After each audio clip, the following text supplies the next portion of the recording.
Tonight, we're going back to a time when humans were afraid of the dark. For most of our history, we were not the hunters, we were the hunted. The fossil record holds the evidence: tooth marks on ancient bones, human remains found in predator dens, skulls that tell stories of encounters our ancestors did not survive. Lions, hyenas, giant birds, crocodiles. The world was full of creatures stronger, faster, and better armed than we were. Humans had no claws, no fangs, no armor. We were soft, slow, and small, and for a very long time we lived accordingly, watching, hiding, moving in groups, sleeping with one eye open. This was the natural order, millions of years of it. Humans were prey, and the predators had no reason to think that would ever change. And yet today, those same predators flee at the sound of a human voice. Lions abandon kills when they hear us coming. Leopards, wolves, bears, animals that once hunted us now treat us as the thing to be avoided. Somewhere between then and now, something shifted.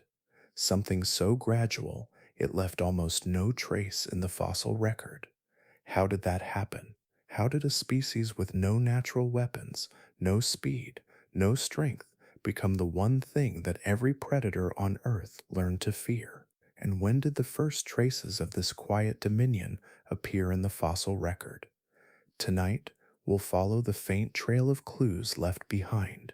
But before we begin, if you're already enjoying this peaceful journey, it would mean so much if you gave this video a like, or perhaps subscribed if you'd like more sleepy science stories like this one. And if you'd be so kind, let me know in the comments, where are you winding down from tonight, and what time is it there? It always brings me joy to see how far these gentle science stories manage to ripple out across the globe. So now take a deep breath, let your shoulders loosen, and together let us drift gently into the quiet rise of humanity. Before humans mattered in any lasting way, the planet followed a different rhythm. Danger was not an interruption to life. It was the background hum beneath every sunrise and every nightfall. Across open plains, dense forests, river margins, and coastlines, power belonged to bodies built for killing. Teeth decided territory, claws shaped behavior.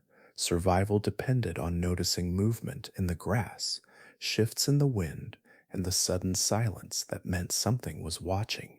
Large predators were not rare or pushed to the edges. They were everywhere life gathered. Lions claimed vast stretches of grassland, not as symbols, but as working animals, pacing borders worn smooth by generations of movement. Saber-toothed cats moved through woodlands and open country with a kind of heavy patience, their long canines shaped for brief, decisive violence. Hyenas traveled in noisy clans, bone-crushing jaws capable of turning death itself into a resource. Giant birds, tall and unyielding, ran down prey with hooked beaks and forward-facing eyes that never seemed to blink. Along rivers and coastlines, crocodilians waited in stillness, so complete it felt like part of the landscape, letting the water carry life close enough to end it. This was not a world of constant chaos. It was ordered, efficient, and brutally fair. Every predator belonged exactly where it was. Every prey species learned the cost of distraction.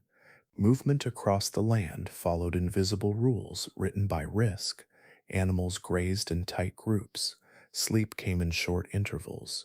The night belonged to those with keen hearing, wider pupils, and a confidence earned over countless successful hunts. Humans existed inside this system quietly, without special exemption. They were one species among many, shaped by the same pressures and bound by the same limits. They did not command attention. They did not alter landscapes. They did not influence the balance beyond their own fragile survival. Their bodies carried no obvious advantage, no visible sign that they would one day matter more than the animals around them. In this earlier world, Being alive meant fitting into the food chain as it already existed. Energy flowed upward from plants to grazers, from grazers to hunters, and eventually back into the soil. No species bent the structure itself. The system adjusted slowly, over stretches of time so long they felt motionless. Predators rose and fell, migrated or vanished, but the rules remained intact. Teeth met flesh, strength met resistance, death fed life. Humans learned to move cautiously through this arrangement. Their days were shaped by avoidance rather than dominance. Camps were chosen for visibility, not control. Paths followed water and cover, not strategy. The presence of large predators did not inspire confrontation, it dictated humility. The landscape itself felt crowded with danger, not in a dramatic way, but in a constant, measurable one. The soundscape alone told the story. Roars echoed across plains as declarations, not challenges.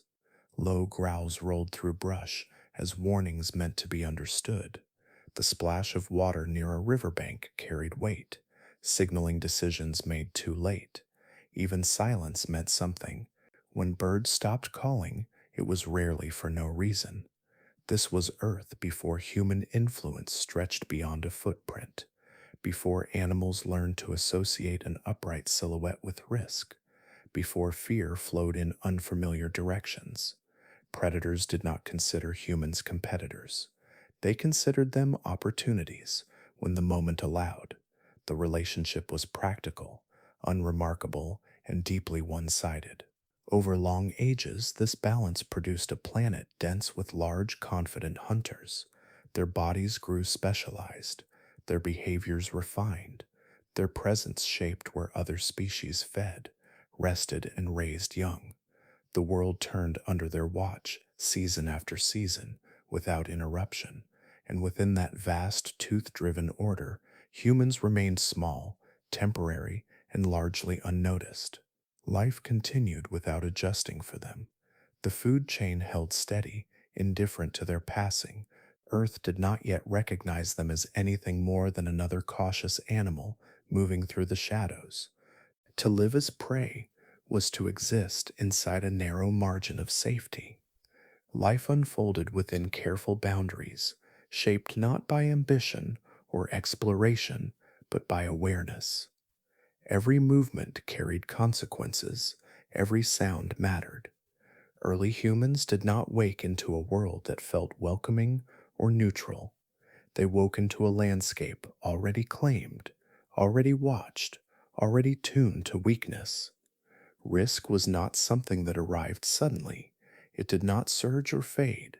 It was constant, like weather that never cleared. Fear did not appear as panic or drama. It settled into the body as posture, timing, and restraint. Muscles learned to stay loose but ready. Ears learned to separate wind from footfall. Eyes learned to scan edges instead of horizons. Attention never fully relaxed, even at rest. This kind of fear did not live in the mind as a single feeling. It lived in routine. It shaped where footsteps landed and how long voices carried. It influenced when people moved, when they waited, and when they disappeared into stillness. Children learned quickly which places were open only briefly and which paths closed as light faded. Elders remembered where danger lingered longest. Knowledge passed quietly, through example more than instruction. Confrontation held little value in such a world. Direct challenge was expensive, and early humans could not afford waste. Their bodies were not built for collision. Bones broke easily. Healing took time that life rarely allowed. Wounds that healed slowly could still end everything, days or weeks later, through infection, weakness, or another missed warning. So avoidance became a form of skill. Choosing not to be seen mattered as much as speed. Remaining unnoticed mattered more than victory. Early humans learned to read the land as a living map of pressure, noting where predators traveled and where prey paused too long. They learned to move along margins, neither fully hidden nor fully exposed, always prepared to retreat. Fragility shaped every decision. Compared to the animals around them, humans were slower to sprint, weaker in sudden force, and unprotected by thick hide or natural weapons. This fragility carried an evolutionary cost. Each mistake echoed across generations. A single misjudged distance, a poorly timed movement, or a lapse in vigilance could remove not just an individual, but knowledge, relationships, and future possibility. Because of this, early humans invested heavily in caution. Energy was conserved, risks were weighed, opportunities were evaluated, not for reward, but for survival. A hunt that promised food but invited injury could cost more than hunger. A confrontation that might succeed once could fail the next time, with no margin left. Living as prey also meant learning patience. Waiting became safer than chasing. Observation replaced pursuit.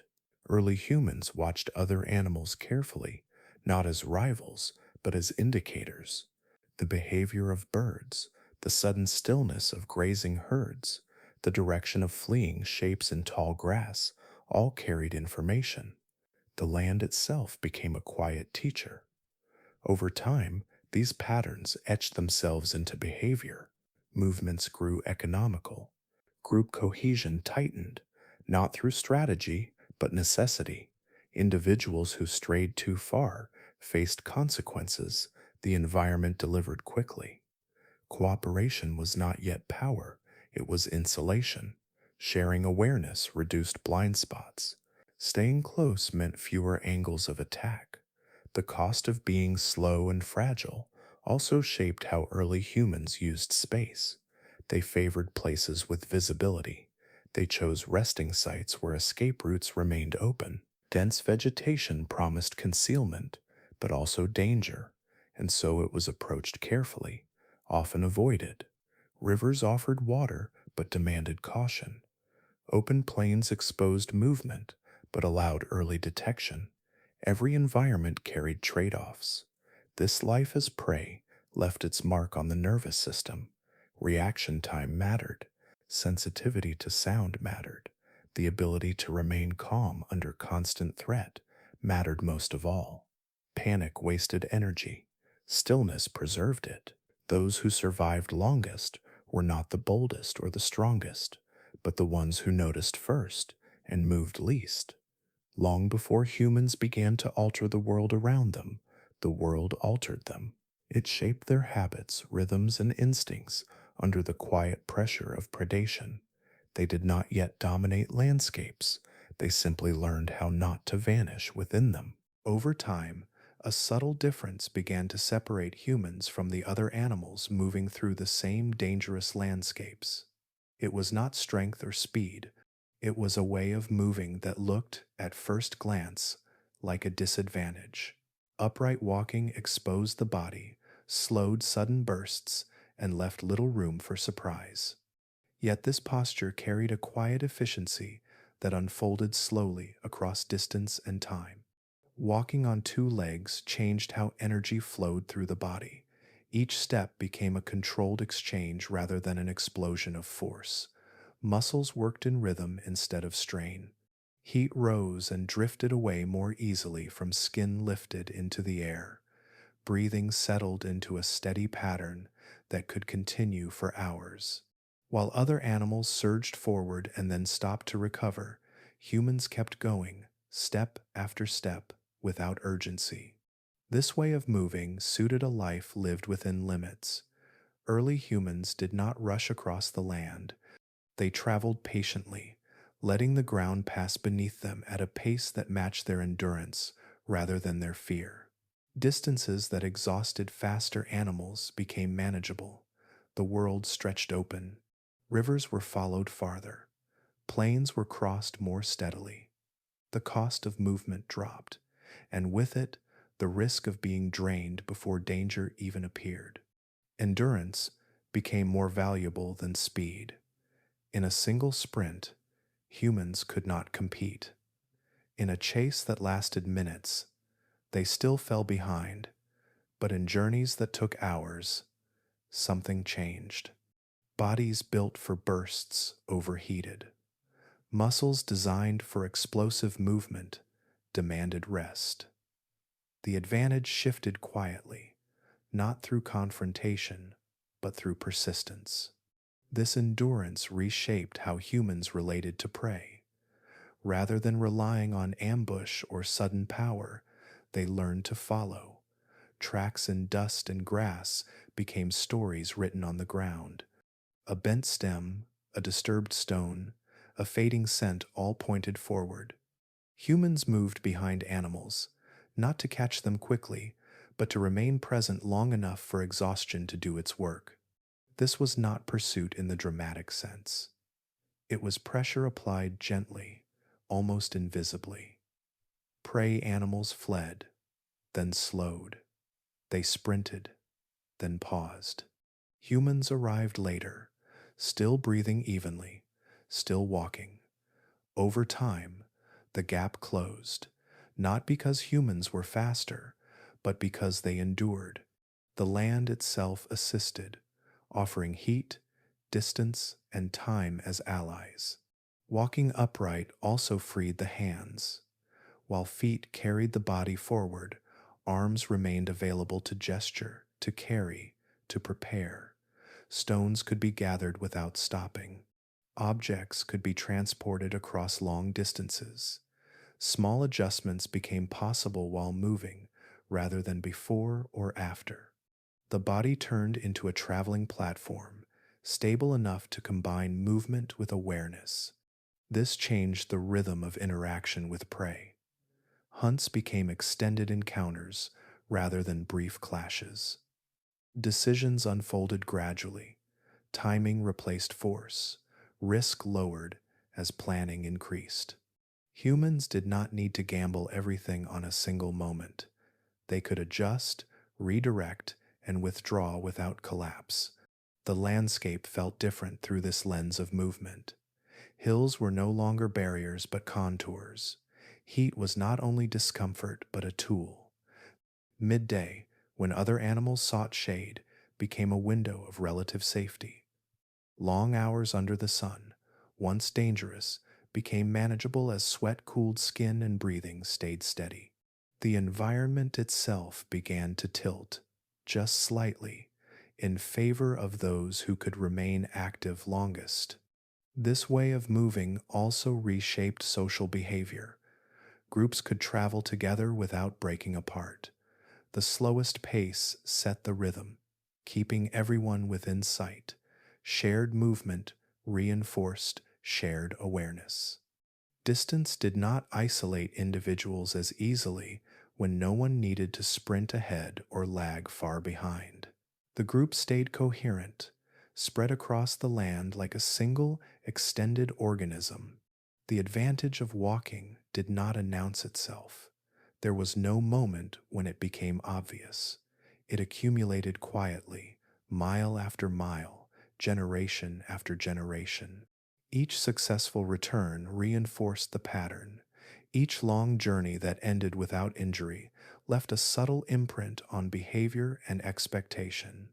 Without realizing it, humans had begun to interact with prey on different terms, not as challengers and not yet as masters, but as steady presences that refused to disappear.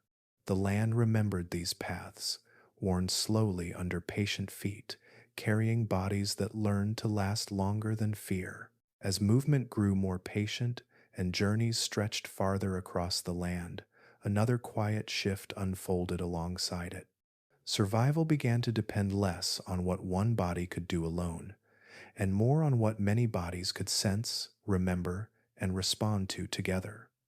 Strength remained limited, speed remained uneven, but cooperation filled the space where those limits once pressed hardest. Staying together changed the shape of daily life. The world no longer arrived from a single direction. Many sets of eyes widened the field of awareness. Many pairs of ears caught sounds that would have passed unnoticed alone, while one person rested, another watched. While one gathered or worked, others listened to the wind, the insects, the distant movement that did not belong. Risk spread outward rather than concentrating. No individual carried the full weight of danger. Attention rotated naturally through the group, shifting without ceremony. Fatigue did not end awareness. It softened and then passed, replaced by someone else's focus. Survival stretched across time rather than spiking in moments of crisis. This way of living contrasted sharply with the predators that shared the landscape. Large hunters often relied on solitude or small, rigid units. Their success depended on precision, speed, and timing. A failed strike cost energy. A wound ended the hunt. Many predators thrived by acting alone, minimizing competition and relying on perfected bodies to close the distance quickly. Humans could not afford such isolation. Alone, they were vulnerable. Together, they gained something predators rarely possessed: layered awareness. A group could notice patterns instead of moments. It could remember which paths had been safe and which places drew danger again and again. Information did not die with an individual. It lingered, carried forward through voices, gestures, and repetition. Shared vigilance altered how groups moved. Paths widened into loose formations rather than single lines. People positioned themselves with intention, not by planning, but by habit.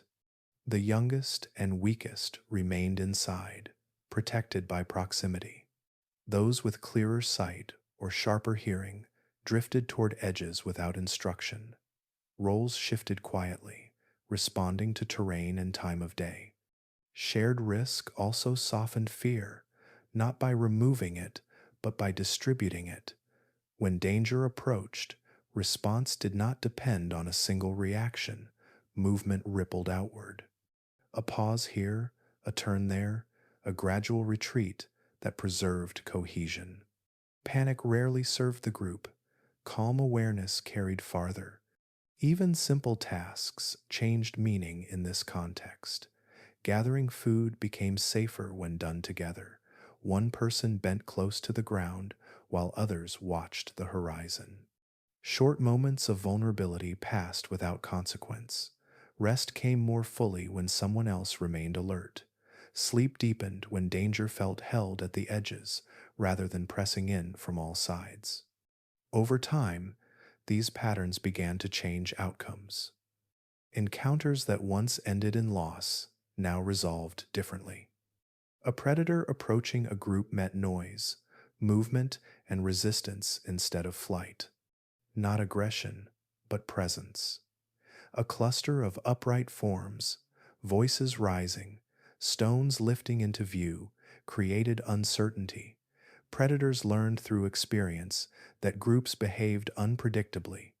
Approaches carried risk. Attention lingered longer than expected.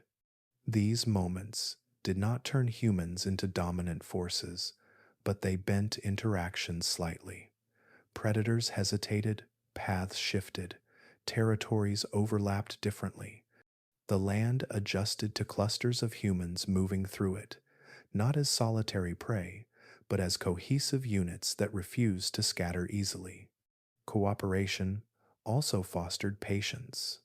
Decisions were rarely urgent. Discussion happened through gesture and tone more than language. The group learned to wait, to align, to act when conditions favored safety rather than impulse. This restraint reduced costly mistakes.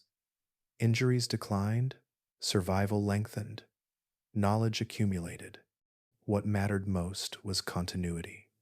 Groups preserved experience across generations. Children absorbed behavior long before understanding purpose. They learned where to stand, when to speak, when to remain quiet. Cooperation became instinctual, woven into posture and rhythm. It did not feel strategic, it felt natural. Without realizing it, Humans began to carry something predators could not, a shared memory that outlasted individuals, a collective presence that changed how danger approached and how survival unfolded. Strength still mattered little, speed remained limited, but together, humans became something more durable than either. They endured as units, shaping outcomes through connection rather than force. At some point, warmth began to glow where darkness once held full control. It did not arrive as a sudden conquest, but as a fragile presence, flickering and uncertain.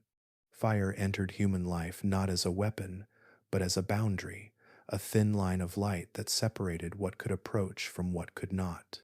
Unlike tools held in the hand, fire reshaped space itself.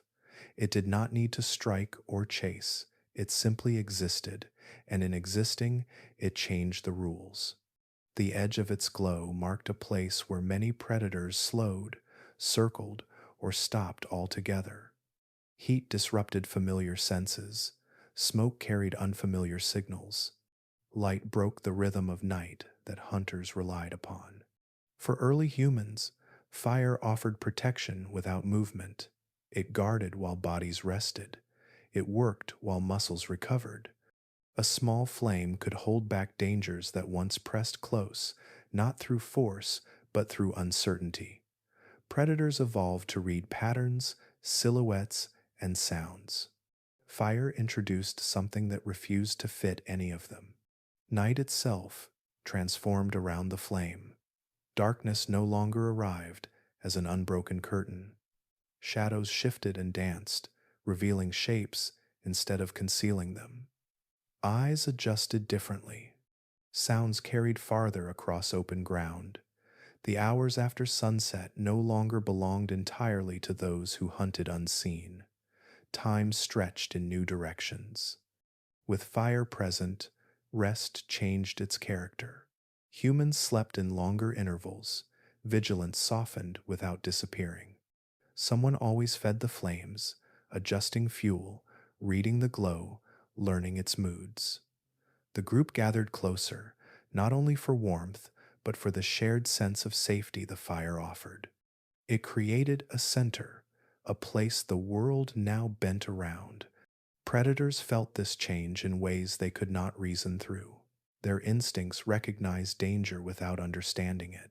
Approaching fire risked injury that fur and muscle could not easily absorb.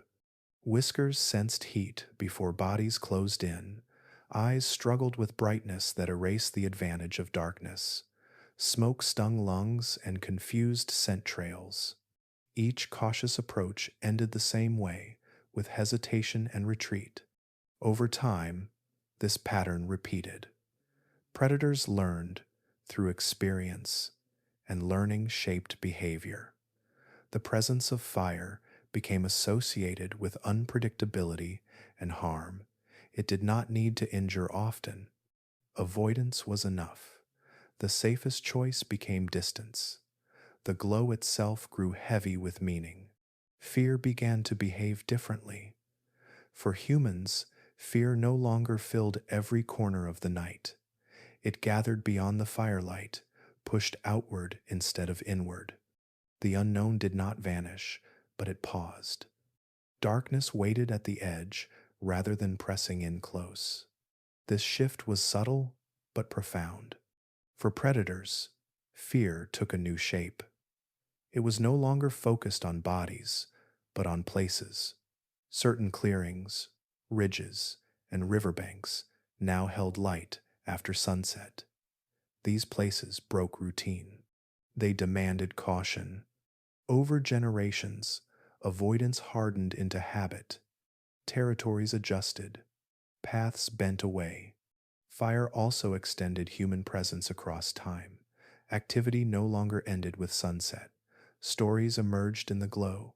Tools were shaped slowly by firelight. Food cooked longer, becoming safer and easier to digest.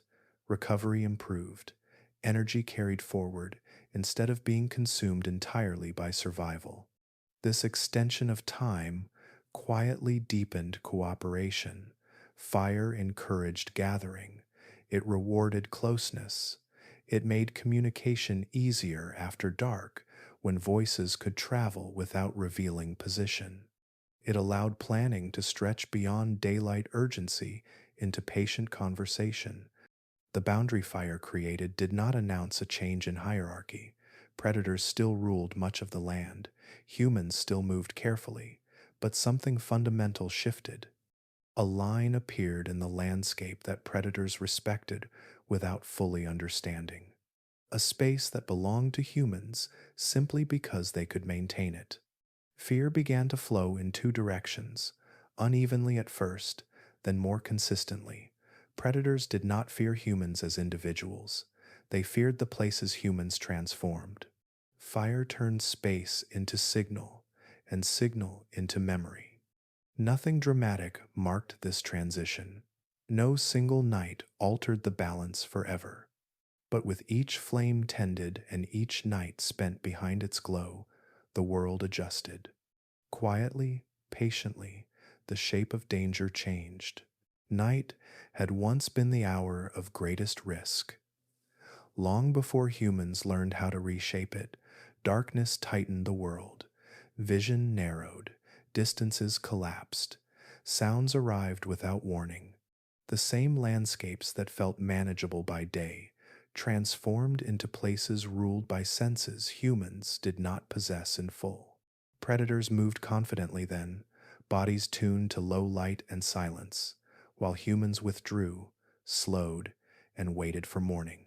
But the glow of fire began to soften that boundary, not by banishing darkness entirely, but by puncturing it. Small islands of light appeared where none had existed before. Around these glowing centers, the night behaved differently. Shadows bent and shifted. Movement became easier to read. The world no longer disappeared at sunset. It changed character. Firelight altered predator behavior in ways that accumulated quietly. Hunters that relied on surprise found their approaches exposed. Eyes that excelled in darkness struggled at the edge of brightness. Heat carried unfamiliar signals. Smoke disrupted scent trails and breathing rhythms. Even predators that could endure brief exposure learned to hesitate, circling instead of advancing, waiting for light to fade. This hesitation mattered. It created pauses where none had existed before. Pauses allowed humans to remain awake longer, to sit upright rather than curl inward. The night stopped pressing so closely against skin and breath. Danger did not vanish, but it held distance. Over time, these distances became consistent enough to shape behavior. Certain places grew safer after sunset, not by chance, but by repetition. Camps returned to the same clearings. Fire pits marked ground that predators learned to avoid. Familiar resting zones formed, recognizable not just to humans, but to the animals watching from beyond the light. These resting zones did not resemble fortresses. They were simple circles of warmth and glow, but they offered something new: predictability. Humans slept longer, recovery deepened. The body repaired itself more fully when rest was not repeatedly broken by alarm. This changed the rhythm of life. Daylight no longer carried the full burden of action. Tasks spilled gently into evening. Food preparation slowed and extended. Tools were shaped in careful moments rather than hurried daylight gaps.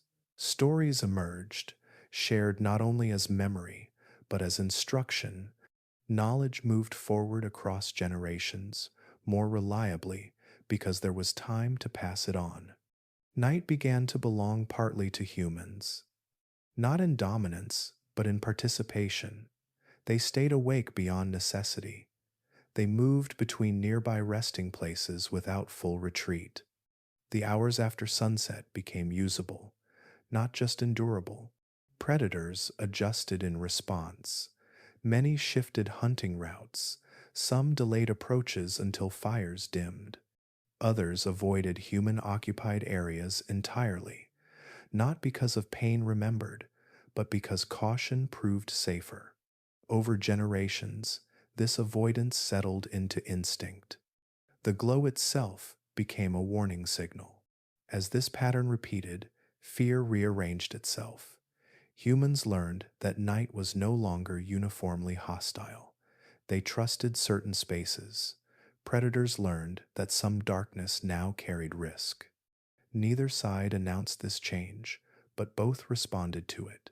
The extension of human activity beyond daylight had cascading effects. More time meant more planning. More time meant fewer rushed decisions. Energy conserved by safety at night carried into the next day. Endurance improved not through strength, but through rest and recovery. The world felt wider. Distances between shelters mattered less when night could be navigated carefully. Seasonal movement grew easier. Camps could be placed with intention rather than desperation.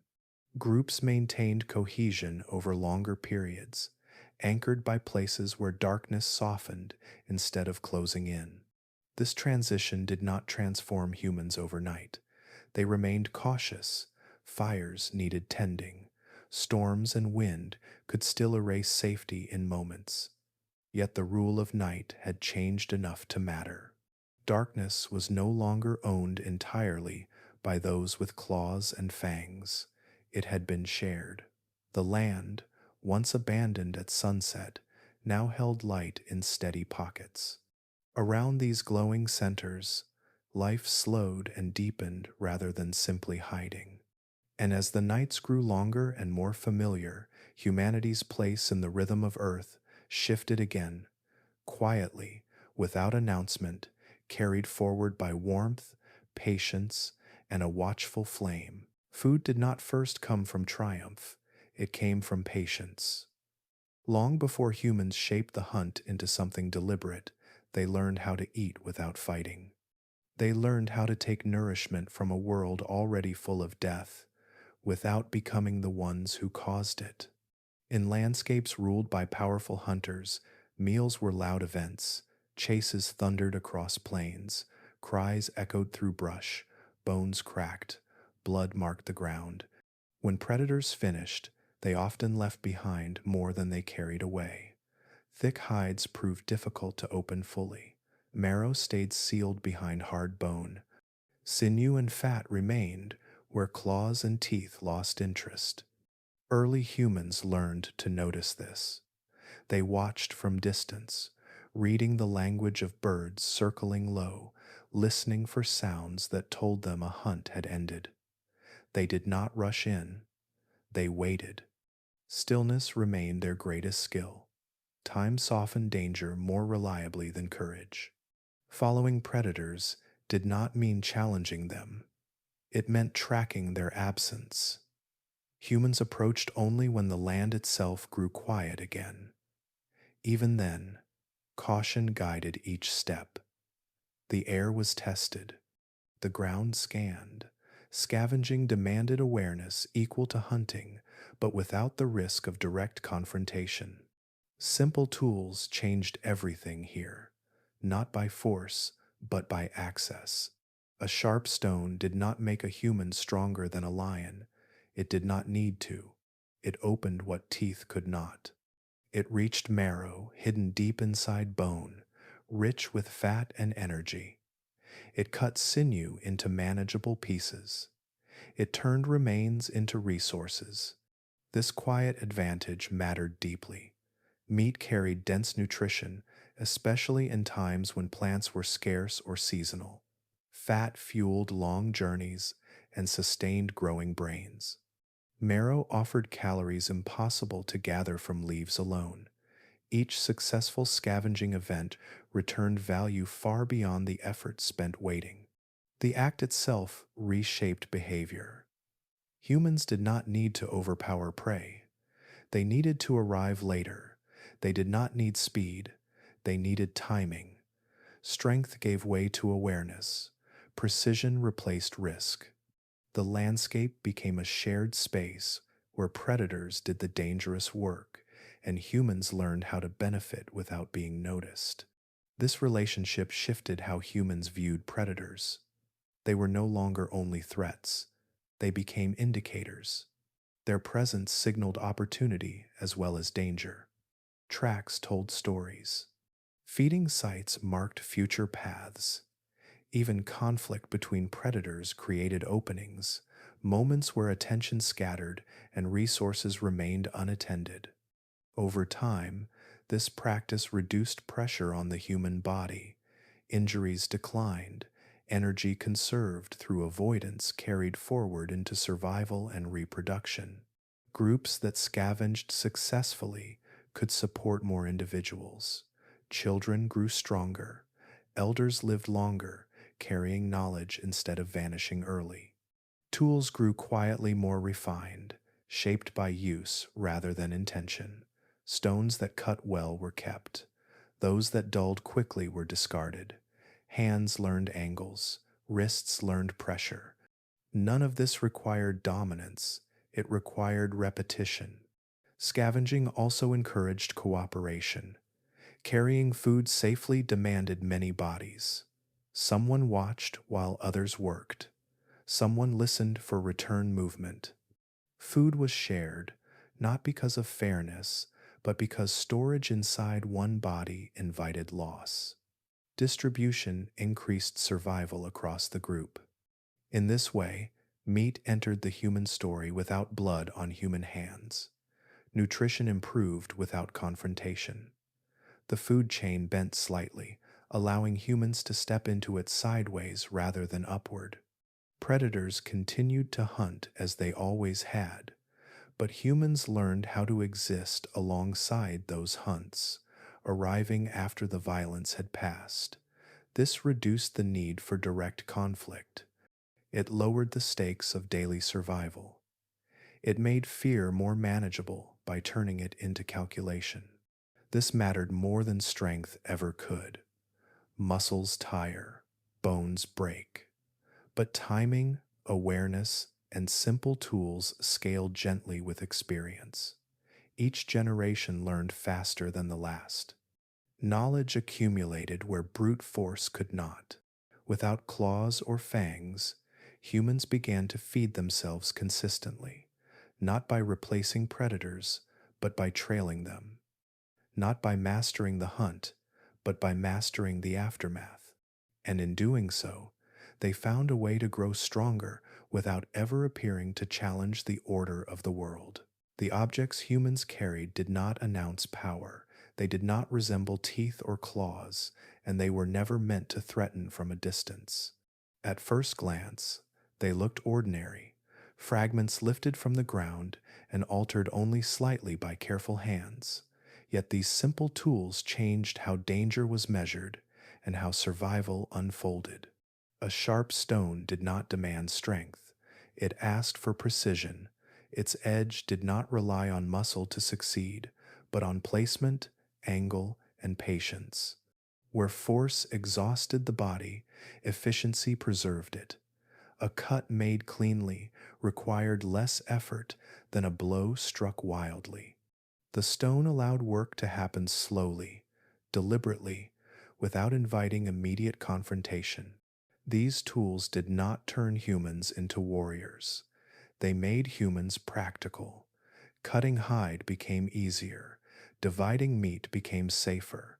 Separating useful materials from unusable ones reduced waste and exposure. Tasks that once required time spent bent low and vulnerable shortened. Each moment saved lowered risk in a landscape where attention often decided survival. This shift mattered because risk was always being calculated, whether consciously or not. Early humans lived by an unspoken math, weighing energy against danger. A task worth doing needed to end before attention drifted. Tools changed that equation. They compressed effort into shorter windows. They made outcomes more predictable. Rather than fighting, humans learned to shape circumstances. Stones sharpened with care did not shout their purpose. They waited. When needed, they worked quietly. They were held close, carried over long distances, chosen carefully. Objects began to matter not for how they intimidated, but for how reliably they performed. Over time, tool use subtly altered behavior. Humans lingered longer at food sites without increasing danger. They processed materials more completely. They extracted value others left behind. This increased return allowed longer rest, more movement, and greater patience. None of this relied on aggression. It relied on repetition and memory. Predators, meanwhile, followed a different path. Their evolution shaped bodies to solve problems directly. Teeth lengthened, muscles thickened, speed increased. Each adaptation tied success to physical condition and immediate performance. Injury ended careers. Age dulled ability. Bodies carried limits as clearly as strengths. Humans shifted those limits outward. Objects absorbed risk that bodies once carried. A stone edge took damage instead of skin. A worn tool could be replaced. The cost of failure dropped. The same body could survive mistakes as long as tools remained available. This separation mattered deeply. Tools also moved knowledge outside the body. A well-shaped stone taught others how to shape the next one. Techniques passed hand to hand without requiring the same strength or speed. Skill became transferable. Innovation accumulated slowly, layered atop earlier forms rather than replacing them entirely. Because tools were not tied to size or age, groups benefited unevenly, but collectively. A smaller individual could perform tasks once reserved for stronger ones. An older individual retained value through skill even as muscle softened. The group gained flexibility, and flexibility lowered risk. Predators adapted by refining instinct. Humans adapted by refining design. Each generation adjusted objects slightly, smoothing edges, changing angles, learning through use. No single tool transformed survival overnight, but together they shifted how humans interacted with the world. The land became something to work with rather than endure. This relationship to objects encouraged foresight. Tools were carried in anticipation, not response. Their presence altered how humans approached unfamiliar places. Confidence grew quietly, not from dominance, but from preparation. An empty hand signaled vulnerability. A tool signaled possibility. None of these changes required confrontation with predators. They happened beside them. Predators continued to hunt as always. Humans simply reduced the moments when bodies needed to compete directly. The balance tilted not through force, but through design. In this way, simple objects produced consequences far larger than their size. They redefined strength. They redistributed risk. They allowed fragile bodies to persist in landscapes shaped by power. Humans did not evolve to match the weapons of other predators. They evolved something else entirely, the ability to let objects carry the danger, while minds carried the knowledge of how to use them. As tools grew more familiar in human hands, another advantage began to take shape, one that left no trace in stone or bone. It lived instead between individuals, moving quietly through breath, gesture, and sound. Communication became a form of protection, not through noise or dominance, but through shared awareness. Early signals were simple: a lifted hand, a pause in movement, a change in posture that meant stop, wait, watch. Sounds followed, soft and controlled, shaped less by meaning than by timing. These early forms of language did not need complexity, they needed reliability. When danger approached, speed mattered more than detail. Information began to travel faster than fear. One person noticed movement at the edge of vision, and others adjusted before the threat arrived. A distant sound carried warning rather than surprise. The group responded as a whole, shifting direction, tightening formation, slowing or stopping together. Reaction spread outward rather than inward. This ability changed everything about survival. Danger no longer needed to be confronted at close range. It could be anticipated. The group gained time, and time allowed choice. Retreat became orderly. Stillness became collective. Movement aligned instead of scattering. Communication also allowed humans to coordinate in ways predators could not. A predator relied on instinct and immediate perception. Its knowledge ended with its own senses. Humans shared theirs. When one individual remembered a dangerous place, others avoided it. When someone learned a safer path, the whole group followed. This shared knowledge accumulated. Experience no longer vanished with the individual who lived it. It passed forward, refined through repetition. Children learned caution without injury. Elders retained value long after physical strength faded. Memory became communal rather than personal. Coordination extended beyond danger. Movement across the land grew deliberate. Groups could spread out to gather, then return without losing contact. Signals guided timing and pace. No one needed to run blindly. No one needed to guess when to stop. The group moved like a single organism, flexible but unified. This flexibility confused predators. Many hunters relied on predictability. They studied prey behavior, learned when animals scattered, when they froze, when they ran. Humans disrupted these expectations. They did not always flee. They did not always stand still. Their responses changed depending on shared signals rather than individual impulse. Over time, predators learned caution. Approaches grew slower, attacks hesitated longer, the risk of misjudgment increased. Humans might react early, they might move together, they might alter patterns without warning. Even predators adapted to uncertainty, eventually preferred simpler prey. Communication also shaped how humans use space. Camps were chosen with shared agreement. Watches rotated. Tasks were divided through subtle cues rather than commands. Cooperation deepened without formal leadership. Understanding flowed horizontally instead of downward.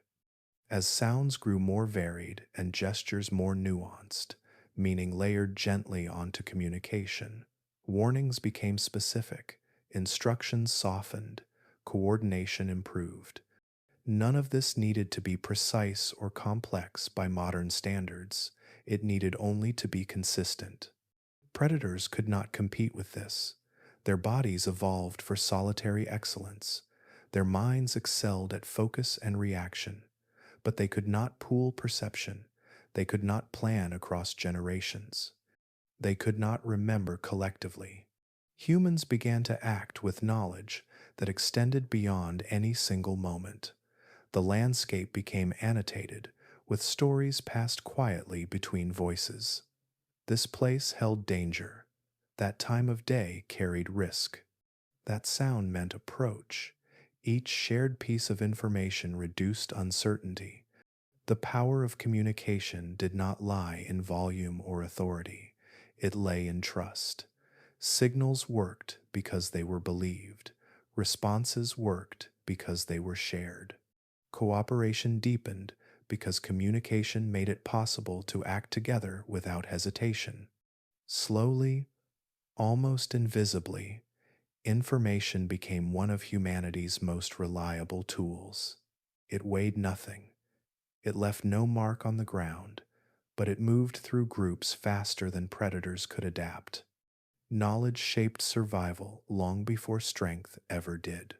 In this quiet exchange of awareness, humans found a way to stay ahead of danger without ever confronting it directly. The world became less surprising, not because it grew safer, but because it grew more understood. The way humans hunted did not mirror the violence of other predators. It unfolded slowly, stretched across hours rather than moments, and relied on a quiet confidence that time itself could be an ally. This approach did not celebrate speed or sudden force. It trusted endurance. Persistence hunting grew naturally out of everything that came before it. Upright movement conserved energy.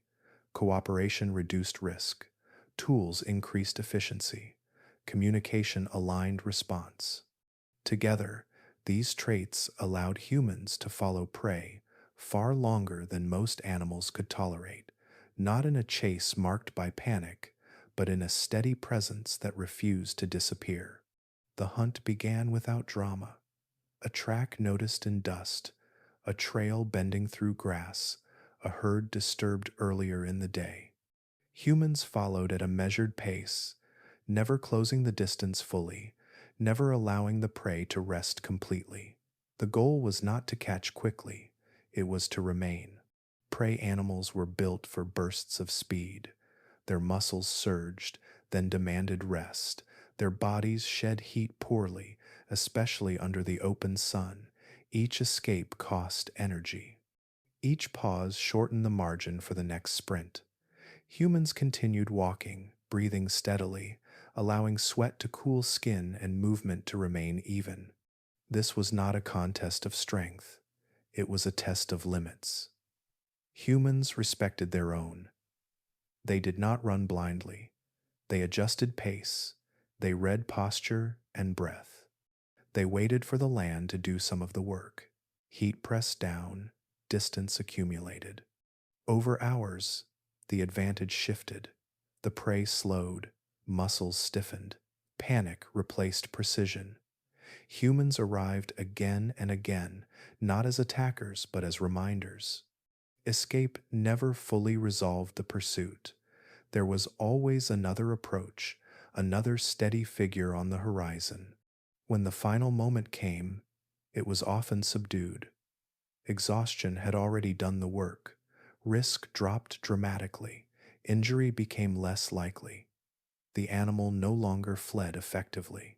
Humans acted with care rather than urgency, using tools designed for efficiency instead of force. This strategy mattered because it reduced violence. Sudden confrontations carried danger for both sides. Persistence hunting minimized that danger. It turned predation into a prolonged interaction shaped by physiology rather than aggression. The land, the sun, and the passage of time became partners. Predators using ambush or sprint depended on perfect timing. A single error ended the attempt. Humans accepted imperfection. A missed step did not end the hunt. A lost track could be found again. Patience absorbed mistakes. Endurance forgave them. This approach also reinforced cooperation. Tracking required shared attention. Roles shifted naturally. One person read the ground while another scanned ahead. Knowledge passed quietly. The hunt belonged to the group, not an individual. Predators could not easily respond to this method. Their success relied on surprise and short effort. They were not built to pursue across long hours. They rested when humans continued. They watched as humans returned again and again, always calm, always present. Over time, animals learned to recognize this pattern. Humans did not behave like other hunters. They did not give up. They did not exhaust quickly. This unpredictability carried weight. Avoidance became safer than confrontation. Persistence hunting did not replace other strategies entirely. It joined them. Humans scavenged when possible, waited when necessary, hunted when conditions aligned. This flexibility reduced pressure on any single method. Survival became layered rather than dependent on a single moment of success. The long hunt also reshaped how humans experienced time. Hours stretched into meaning. Waiting became action. Movement slowed thought rather than racing it. The hunt unfolded as part of the day rather than interrupting it. This was a fundamentally different way to be a predator. Not through dominance, but through reliability. Not through fear imposed in an instant, but through calm that refused to break. Humans did not overpower prey, they outlasted it. Without realizing it, humanity stepped into a role few animals had ever occupied, a predator that won by patience, by heat, by distance, and by time itself. A predator that let the world wear its opponents down while remaining steady within it. The change did not arrive with noise or announcement. No single generation witnessed it clearly, and no fossil records the moment it began. It unfolded quietly, woven into repeated encounters so small they barely registered at the time. Predators started to learn. Animals survive by recognizing patterns. They remember where danger waits, where effort pays off, where risk outweighs reward. Over long stretches of time, these memories shape behavior just as strongly as muscle or claw. As humans persisted across landscapes, leaving behind firelight, sound, movement, and unpredictable response, those patterns began to shift. At first, nothing seemed different. Predators still stalked the edges of camps. They still tested distance and timing. But the results grew uneven. Approaches failed more often. Prey did not scatter as expected. The familiar rhythm of fear broke apart into uncertainty. Humans did not respond like other animals. They did not always run. They did not freeze in predictable ways. Sometimes they stood together and made noise. Sometimes they retreated early. Sometimes they appeared after hours of pursuit, calm and unhurried, when exhaustion should have ended the chase. These variations confused instincts built for reliable outcomes. Predators that survived learned from experience. Those that lingered too long near humans faced injury, wasted energy, or disruption. Those that withdrew earlier survived to hunt elsewhere. Over time, this learning accumulated. Young animals followed the paths their elders avoided. Territories adjusted quietly. Certain clearings, trails, and resting areas gained invisible boundaries. Humans became harder to read. Their actions reflected intention rather than reflex. Tools altered interactions. Fire reshaped space. Communication allowed coordinated movement that animals could not predict. From the predator's perspective, humans did not fit a stable category. They were neither safe prey nor consistent rivals. They were something else. Avoidance began as hesitation, a longer pause before approach, a wider circle around camps, a choice to follow different prey when human signs appeared. These small decisions mattered. They preserved energy and reduced risk. In evolutionary terms, they improved survival. Fear, which once moved in only one direction, started to ripple outward, not as panic, but as caution. Predators learned to associate humans with disruption rather than reward. Over generations, this association deepened. Behavioral changes settled into instinct. This did not make humans dominant overnight. Large predators remained powerful and present, but interactions grew less frequent. Encounters shifted from confrontation to observation at a distance. The balance of risk began to change. Importantly, this shift did not require violence. Humans did not need to kill predators to be avoided. They needed only to be remembered. Memory did the rest. As avoidance spread, humans gained subtle advantages. Movement became safer. Camps remained undisturbed longer. The cost of vigilance dropped slightly. These gains fed back into survival, allowing groups to expand their range and persist in new places. Predators adapted as they always had, by changing behavior rather than structure. But adaptation took time. Instinct lagged behind new patterns. By the time avoidance became common, the world humans occupied had already begun to change. Fear did not vanish from human life, it repositioned itself. Instead of living constantly beneath the gaze of hunters, humans experience danger as situational rather than ever present. This difference reshaped behavior, decision making, and confidence. The land itself reflected the shift. Paths, once dangerous, became usable. Night travel expanded cautiously. Resources became more accessible. None of these changes announced themselves. They settled in slowly, carried by repetition rather than realization. Predators did not decide humans were superior. They learned that humans were costly. In nature, cost determines behavior more than hierarchy. Animals avoid what disrupts survival. Humans became one of those disruptors. This was the shift no one noticed at the time. There was no boundary crossed, no title claimed. Fear simply found a new route through the ecosystem. It moved away from constant pursuit and into memory. It traveled from prey into predator. And as it did, the relationship between humans and the animals around them changed forever, quietly, patiently, one learned behavior at a time. As humans grew more familiar to the land, they began to leave marks that did not fade with footprints or firelight. These marks were quieter than stone tools and broader than campsites. They shaped the environment itself. Without planning or announcement, the landscape began to respond to human presence. Fire no longer stayed confined to the center of camps.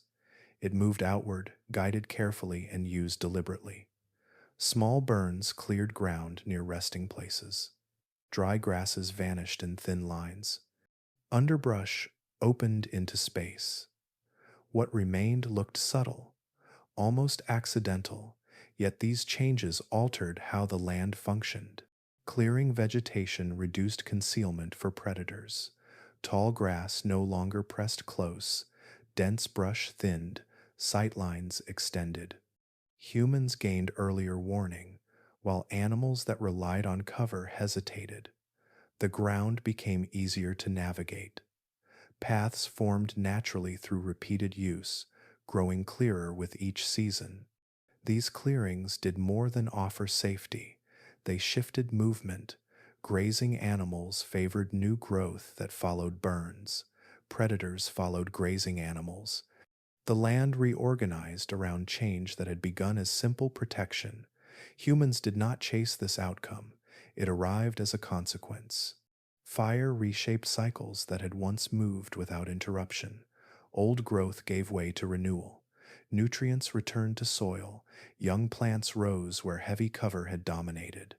The environment became more varied, less predictable.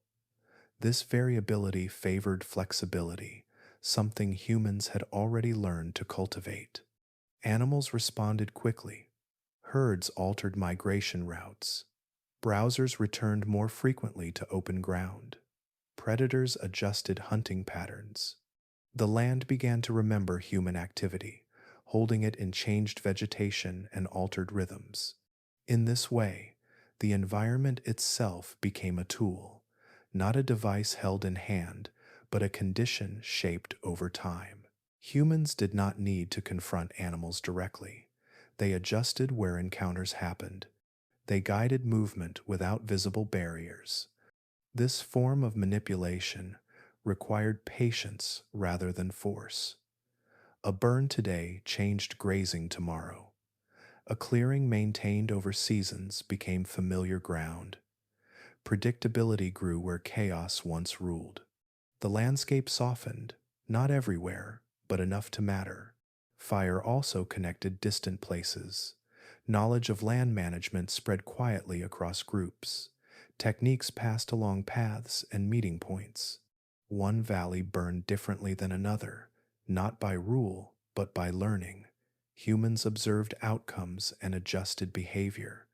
The land became something to work with rather than endure. Not conquered, but influenced. Rivers still flooded, storms still arrived, predators still roamed. But their movements grew patterned around human-made change. Early environmental manipulation blurred the boundary between organism and habitat. Humans were no longer simply reacting to conditions, they were shaping them. The food chain responded. Species that adapted thrived near human-altered zones, others withdrew. This did not happen uniformly. Some places remained wild and dangerous, others softened gradually. Humans learned where to settle longer, where to return season after season. Memory tied to place grew stronger. Importantly, this shift altered responsibility. When fire changed land, it required management. Burns needed renewal, spaces needed tending. Groups became stewards without naming the role. Their survival now depended partly on maintaining the conditions they had created. Predators sensed these changes too. Certain landscapes grew inhospitable. Visibility increased. Approaches became riskier. The cost of hunting near humans rose even when no confrontation occurred. This environmental influence extended human presence beyond bodies and tools. Even when camps emptied, the land remembered. Paths remained open, clearings invited grazing. The echo of human activity lingered. In shaping landscapes, humans stepped further outside the traditional food chain. They influenced not just prey, but the rules that governed interaction. The environment itself began to carry human intent forward. This transformation unfolded slowly, without ceremony. Fire flickered, grass regrew, animals adapted, the land shifted. Humans did not yet see themselves as anything other than participants, but the earth was already responding, adjusting to a species that had learned how to make space bend gently around survival. The world had begun to change shape, not through dominance, but through care, repetition, and attention. As humans carried their habits into new territories, the land responded in ways that were not immediately obvious. At first, the changes felt subtle. Familiar patterns loosened, old rhythms hesitated. Over time, something larger began to slip quietly out of the picture. In many places, the largest animals began to fade. These were creatures that had once shaped entire ecosystems through their presence alone. Massive bodies moved slowly across plains and forests. Heavy feet pressed paths into soil that remained long after herds had passed. Their grazing opened space. Their migration redistributed nutrients. Their sheer size influenced where smaller animals fed, rested, and hid. When humans arrived, these giants did not vanish at once. For generations, they lived alongside a new and unusual neighbor. But gradually, their numbers declined. Not everywhere, and not all at the same pace, but often enough to leave a pattern that stretched across continents and deep time. This was not a story of instant collapse or deliberate extermination. It unfolded quietly, shaped by pressure rather than spectacle. Human presence altered landscapes. Fire changed vegetation. Hunting strategies favored endurance and planning. Cooperation multiplied impact. Over long spans of time, these forces accumulated. Large animals lived on narrow margins. Their bodies required immense energy. Their reproductive cycles moved slowly. Each loss carried more weight than it did for smaller species that matured quickly and adapted rapidly. What had once been an advantage, size, began to work against them. Being large meant needing more space. It meant traveling predictable routes. It meant leaving tracks that stayed fresh for longer. It meant standing out in environments that were slowly becoming more open and visible. Humans did not need to hunt these animals relentlessly to affect them. Even occasional pressure mattered. A single loss could take decades to replace.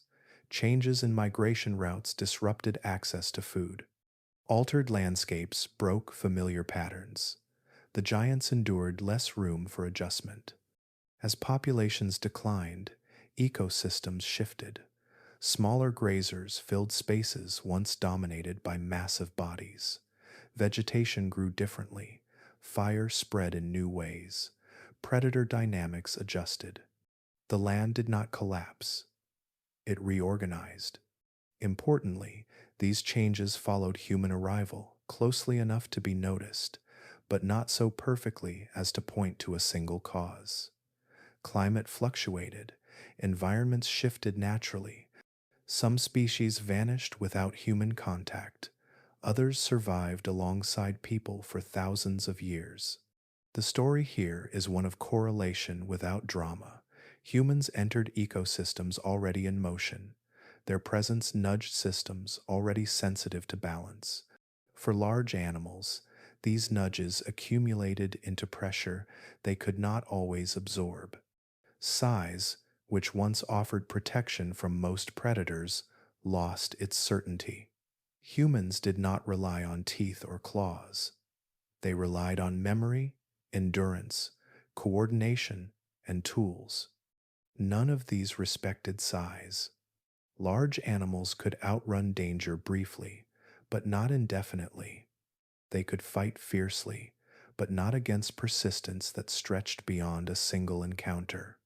As the giants disappeared, the absence left quiet spaces behind. Landscapes that once echoed with heavy movement grew lighter.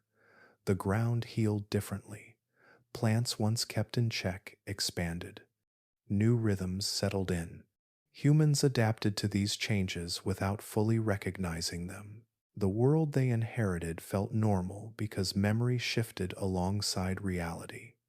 Younger generations grew up without knowing the giants as neighbors. Stories replaced encounters. Bones replaced movement. This loss did not announce itself as tragedy or triumph. It unfolded slowly, often unnoticed, layered across centuries. But its effects were lasting. Ecosystems, without their largest members, behaved differently. Energy flowed through new pathways. Certain predators lost prey, others adapted. The structure of the food web simplified in some places, diversified in others. Human survival continued. In some cases, it grew easier. Fewer massive animals meant fewer risks and fewer competitors. But something ancient had changed. The disappearance of giants marked a turning point not defined by intention, but by consequence. Humans had become influential enough to reshape ecosystems simply by existing within them. The land, once ruled by bodies too large to challenge, adjusted to a quieter weight. The giants faded into memory, leaving behind landscapes subtly altered by their absence. By the time these changes had settled into the land, something subtle but profound had occurred. Humans no longer fit neatly into the patterns that had governed life for so long. The familiar lines of the food chain, once clear and dependable, began to curve around them. For most animals, survival meant occupying a single role. They hunted or they were hunted, sometimes both, depending on age and circumstance. Their bodies and behaviors reflected this balance. Risk flowed in one direction at a time. Energy passed upward step by step. Humans drifted out of this arrangement without stepping entirely above it. They were not invulnerable. They could still be injured, starve, or fall ill.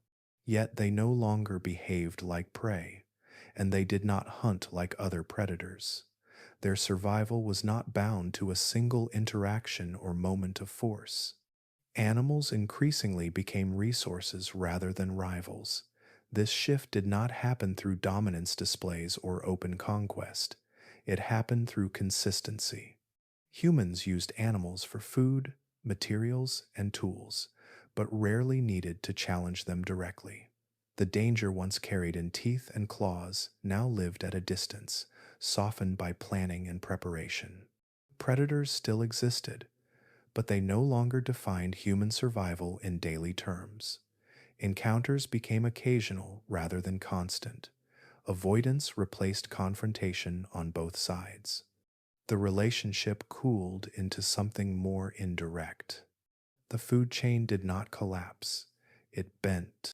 Energy still flowed through ecosystems. Plants fed grazers, grazers fed hunters. Humans stepped into these flows from multiple directions at once. They scavenged, hunted, gathered, stored, and shared. They altered landscapes to support preferred species. They redirected movement and access rather than relying on strength alone.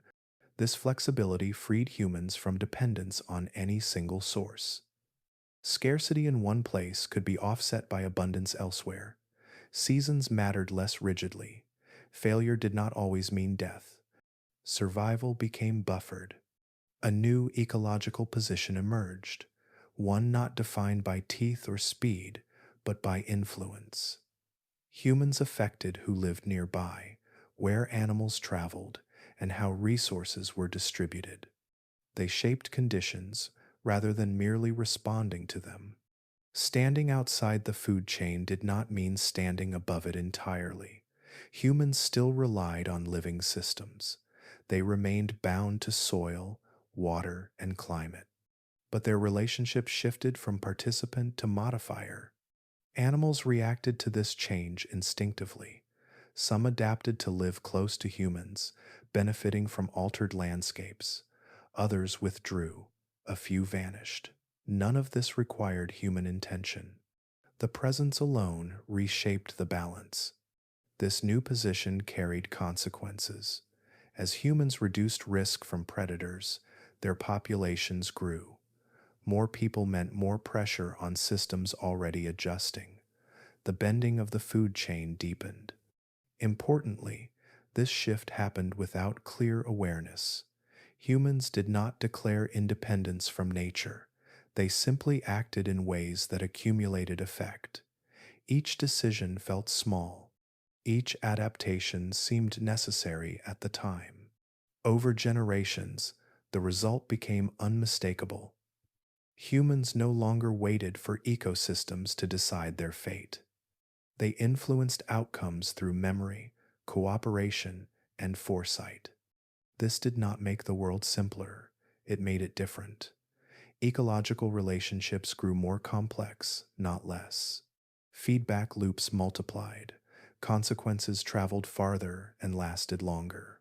Standing outside the food chain offered safety, but it also introduced responsibility. Every alteration echoed. Every cleared space and redirected herd left marks. The earth adjusted as it always had, by responding rather than resisting. Systems reorganized around this new presence. Life continued, changed but resilient. Humans had not escaped nature. They had entered a new role within it, one that carried power without ceremony. A position shaped quietly, step by step, until the old boundaries no longer held. The food chain still existed. It simply no longer closed around humanity. Long after tools shaped hands and fire shaped nights, another force continued to gather quietly. It was not visible in stone or soil. It moved instead through stories, habits, and shared routines. Memory became one of humanity's most enduring advantages. In most animals, survival knowledge lives inside the body. Instinct guides movement. Behavior unfolds in predictable patterns passed down through genes. Learning happens, but it resets often. Each generation faces much of the world anew, repeating risks and rediscovering limits through experience. Humans took a different path. They learned how to carry knowledge forward without starting over. What one generation discovered did not vanish when bodies faded. It lived on in shared practice, passed through observation and quiet instruction. Children watched elders shape tools, read ground, and respond to danger. They absorbed timing, patience, and restraint long before they understood purpose. Behavior settled into muscle memory without requiring personal failure. This saved energy. It saved lives. Hunting strategies grew more refined through this process. Success did not depend on chance encounters. It depended on accumulated insight. Groups remembered which routes worked, which seasons favored movement, which animals tired first, and which paths invited danger. Each hunt added small adjustments rather than starting from nothing. This layering of experience mattered because it reduced uncertainty. A path walked before carried confidence. A technique tried and tested lowered risk. Failure became informative rather than fatal. Predators operated differently. Their strategies were perfected for immediate use. Instinct told them when to strike and when to withdraw. Adaptation happened slowly, across generations, shaped by survival and reproduction. Each individual relied heavily on inherited patterns. Humans relied on memory. This allowed faster adjustment than biology alone could provide. When conditions changed, behavior adapted within a lifetime. Fire altered movement. Tools changed access. Communication refined timing. None of this required waiting for evolution to respond. The advantage compounded. Each improvement built on the last. Memory allowed humans to integrate multiple strategies at once. They did not replace one method with another. They combined them. Persistence hunting layered with scavenging. Fire paired with communication. Tools supported cooperation. As knowledge grew, it became increasingly abstract. Not every lesson required demonstration. Some traveled through suggestion and warning.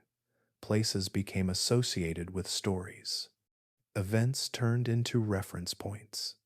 The land became annotated with memory. This accumulation reshaped human presence. Groups moved with purpose, informed by experience rather than instinct alone. They avoided dangers before encountering them. They recognized opportunity earlier. The gap between learning and application shrank. Importantly, memory carried across space as well as time. When groups met, knowledge exchanged, techniques spread, innovations traveled further than bodies could. This allowed humans to adapt to new environments faster than predators rooted in local instinct. Memory also softened the cost of mistakes. An error made once did not need repeating. A near miss taught many, not just one. This efficiency reduced waste and loss. Survival improved not because bodies grew stronger, but because understanding deepened. Over generations, this changed scale. Human behavior shifted faster than ecosystems could fully adjust. Predators encountered responses their instincts did not anticipate. Patterns broke, predictability faded. The land itself remembered human memory. Through paths repeated and spaces tended, knowledge and environment reinforced one another. Each successful adjustment strengthened future choices. This compounding advantage did not announce itself. It simply accumulated until outcomes began to differ. Humans persisted where others vanished. They returned where others withdrew. They adapted without waiting. Memory turned experience into structure. It gave humans access to a past far larger than any individual life. In doing so, it changed what survival meant. This was not superiority in the physical sense. It was continuity, knowledge flowing forward unbroken. Predators remained efficient and powerful, but their strategies reset. Humans carried forward solutions, refining rather than repeating. Over time, this difference mattered profoundly. The role of memory placed humans on a different curve of adaptation, faster, broader, and increasingly detached from immediate risk. Earth adjusted quietly, responding to a species that learned how to remember itself forward. By this point in the long story, danger no longer depended on contact. Something less visible, but more enduring, had begun to take shape around humans. It did not rely on strength or speed, and it did not require constant violence to persist. Fear itself became a kind of tool, carried ahead of the body, spreading quietly through memory and behavior. In the natural world, reputation matters. Animals learn not only from their own experiences, but from patterns repeated around them. A place avoided by elders becomes a place avoided by the young. A sound associated with harm becomes a signal to retreat. Over time, these associations grow stronger than instinct alone. Humans entered this system not by dominating encounters, but by making themselves costly to engage with. Each failed approach, each disrupted hunt, each moment of confusion near human presence added another thread to a growing web of caution. The danger humans represented no longer needed to be proven in every meeting. It could be assumed. This reputation did not spread through dramatic confrontation. It moved through absence and hesitation. Predators that survived long enough to reproduce carried learned behavior forward. They avoided certain silhouettes, certain movements, certain smells. They changed routes without fully understanding why. The risk felt real, even when it was not immediate. Humans had become unpredictable in ways that mattered. Sometimes they stood their ground. Sometimes they retreated early. Sometimes they appeared hours after a chase should have ended, calm and unhurried.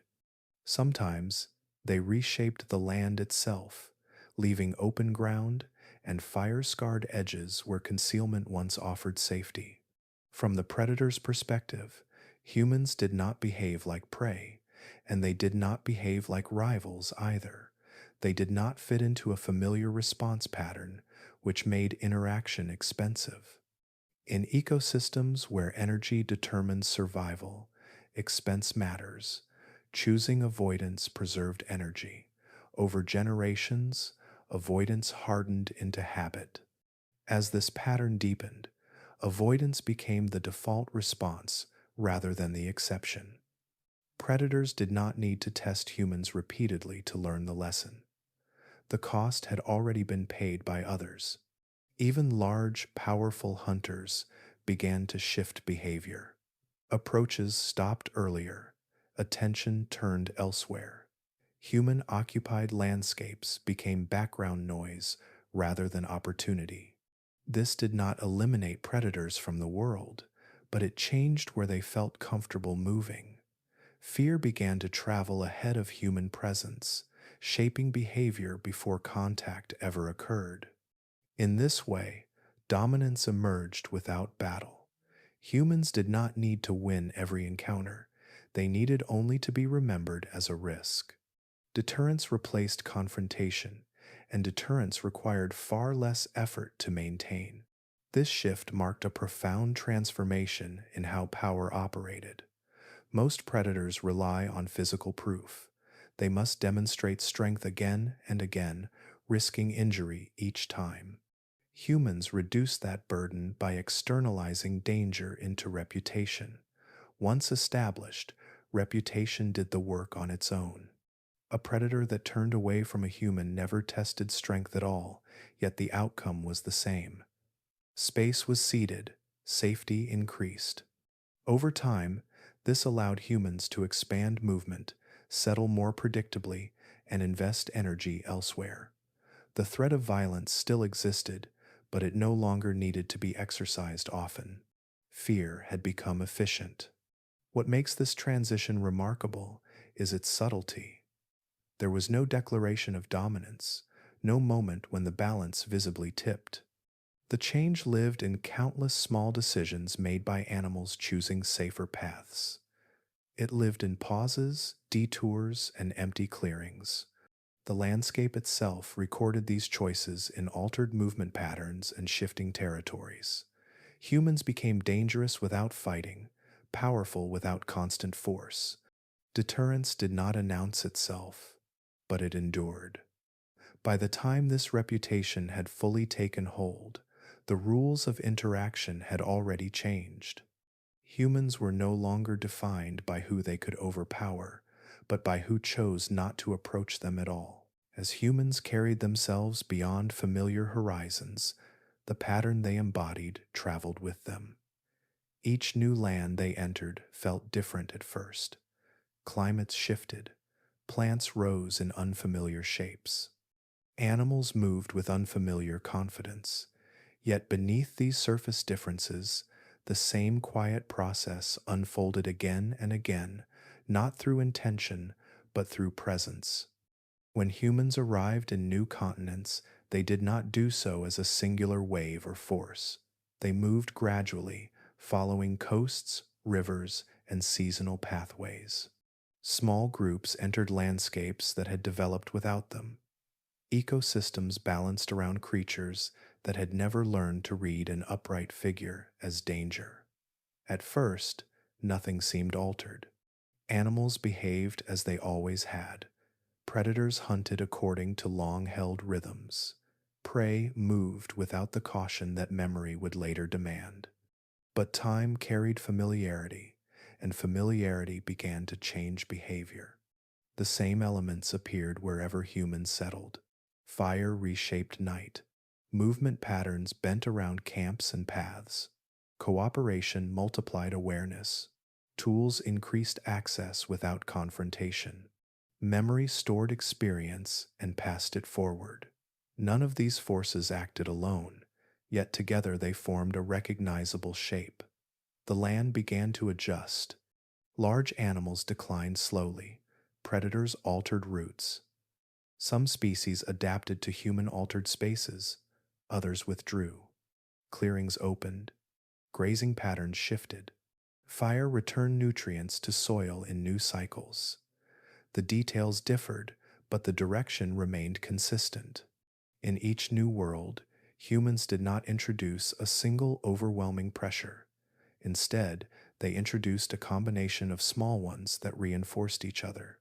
Hunting alone could not explain the changes. Fire alone could not account for them. Climate alone could not predict their timing. The outcome emerged from interaction, not cause. Where humans walked, fear rearranged itself. Animals learned to associate certain sounds, smells, and silhouettes with risk. Avoidance spread through generations. Predators hesitated where they once advanced. Prey moved earlier, faster, or elsewhere. The food chain bent around a new presence without shattering. This repetition mattered because it revealed something deeper than adaptation to a single place. It suggested that humans carried a portable ecological role, one not tied to geography, but to behavior. The same traits that allowed survival among predators in one land functioned similarly in another, even when the species involved were entirely different. In each region, humans remained physically unimpressive by comparison. They did not outgrow the animals around them. They did not evolve new claws or speed. Instead, the same quiet tools traveled with them: patience, cooperation, memory, fire, communication, endurance. As these traits settled into new ecosystems, they interacted with local conditions in predictable ways. Landscapes grew more open around camps. Large, slow-breeding species struggled to absorb new pressures. Predators adapted behavior rather than body. Ecosystems reorganized. The absence of a single cause made the pattern harder to see in its early stages. It did not unfold dramatically. It unfolded gradually, often over centuries. Change arrived gently enough that it felt natural, even inevitable, when viewed much later. Humans did not conquer new worlds by design. They inhabited them, and the world responded. The repetition lay not in intent, but in consequence. Wherever humans went, similar adjustments followed, not because humans planned them, but because their way of surviving intersected with ecosystems in comparable ways. This process did not erase life, it altered its shape. Some species thrived alongside humans, others faded. The balance changed without collapsing entirely. Nature proved resilient, but not unchanged. What stands out most is how quietly this happened. No banners marked arrival, no declarations announced dominance. The pattern revealed itself only through accumulation, through repeated shifts too small to matter alone, but powerful together. By the time humans reached the edges of the world's continents, they were no longer newcomers to ecological influence. They carried with them a history of interaction that reshaped landscapes without announcing itself. A process that unfolded again and again, not because it had to, but because it could. The Earth responded as it always does, by adapting, and wherever humans settled long enough to become familiar, the story followed the same gentle arc, one shaped less by conquest than by presence, repetition, and time. As familiarity with the land deepened, human behavior shifted again, this time in a way that further softened risk and extended control. Hunting no longer depended entirely on movement, endurance, or the long patience of pursuit. Instead of chasing through uncertainty, humans began shaping outcomes before encounters even occurred. Predation grew quieter, more deliberate, and less exposed. Planning moved ahead of action. Paths were studied, animal routines observed over seasons rather than days. Water crossings, narrow passages, and habitual routes became focal points. Instead of meeting prey wherever chance allowed, humans learned to wait where the land itself guided movement. Geography became an ally. Hills, ravines, riverbanks, and vegetation funnels quietly directed animals into predictable spaces. Traps emerged from this awareness. They did not rely on strength or speed. They relied on anticipation. A concealed pit did not need to run. A weighted snare did not need to react. Once set, these structures worked patiently, holding potential while humans remained elsewhere. Risk moved from body to environment. Injury declined. Energy was conserved. Time stretched. Ambush followed similar principles. Humans no longer needed to close distance across open ground. They placed themselves where animals already passed, allowing surprise to replace endurance. These moments were brief and contained, reducing struggle and lowering danger. Violence, when it occurred, was focused rather than chaotic. This approach further separated humans from traditional predator roles. Predators hunted by responding to immediate cues. Humans acted through foresight. They shaped conditions that narrowed uncertainty before it could unfold. A trap worked whether humans were present or not. Planning replaced reaction. Reducing risk became a defining feature. Each method removed exposure. Fewer chases meant fewer injuries. Less pursuit meant fewer mistakes. Success did not depend on the physical state of an individual at a single moment. It depended on preparation that could be shared, replicated, and improved. Control expanded beyond individual hunts. Humans began influencing which animals were taken and when. Pressure eased during certain seasons. Overharvesting was avoided not out of conservation, but out of necessity. Sustained access mattered more than immediate gain. This attention to timing improved reliability. Predation became systematic, not industrial or mechanical, but structured. Methods repeated because they worked. Knowledge refined across generations. Adjustments made quietly, one improvement at a time. The process resembled management more than pursuit. Uncertainty, once a constant companion, began to recede. Food sources grew more predictable. Surplus emerged occasionally, allowing sharing and storage. This stability fed back into population growth and cooperation. Communities expanded their reach without increasing danger proportionally. Animals responded to this shift by adjusting behavior, but many could not fully escape it. Traps did not behave like predators. They did not signal intent. They waited silently. Ambush sites blended into the landscape. Avoidance became harder when danger did not announce itself through movement or sound. This further altered animal learning. Instinct could not fully compensate for environmental manipulation. Traditional cues lost reliability. Humans controlled not just encounters, but the structure surrounding them. The transition from hunter to manager did not erase earlier methods. Persistence hunting, scavenging, and opportunistic capture remained, but management layered over them, increasing efficiency and reducing cost. Flexibility remained central. As predation grew more organized, humans stepped even further outside the direct give and take of predator and prey. They influenced outcomes at a distance. Success depended less on momentary advantage and more on accumulated insight. The land itself carried signs of this change. Paths guided animals toward traps, clearings shaped movement, subtle structures appeared and disappeared as needed. Human presence extended beyond bodies, embedding intention into terrain. This system did not make humans invincible. Failure remained possible. Weather intervened, animals adapted, but the balance of risk shifted decisively. Control increased where chance once ruled. Through planning, patience, and environmental awareness, humans transformed predation into something quieter and more reliable.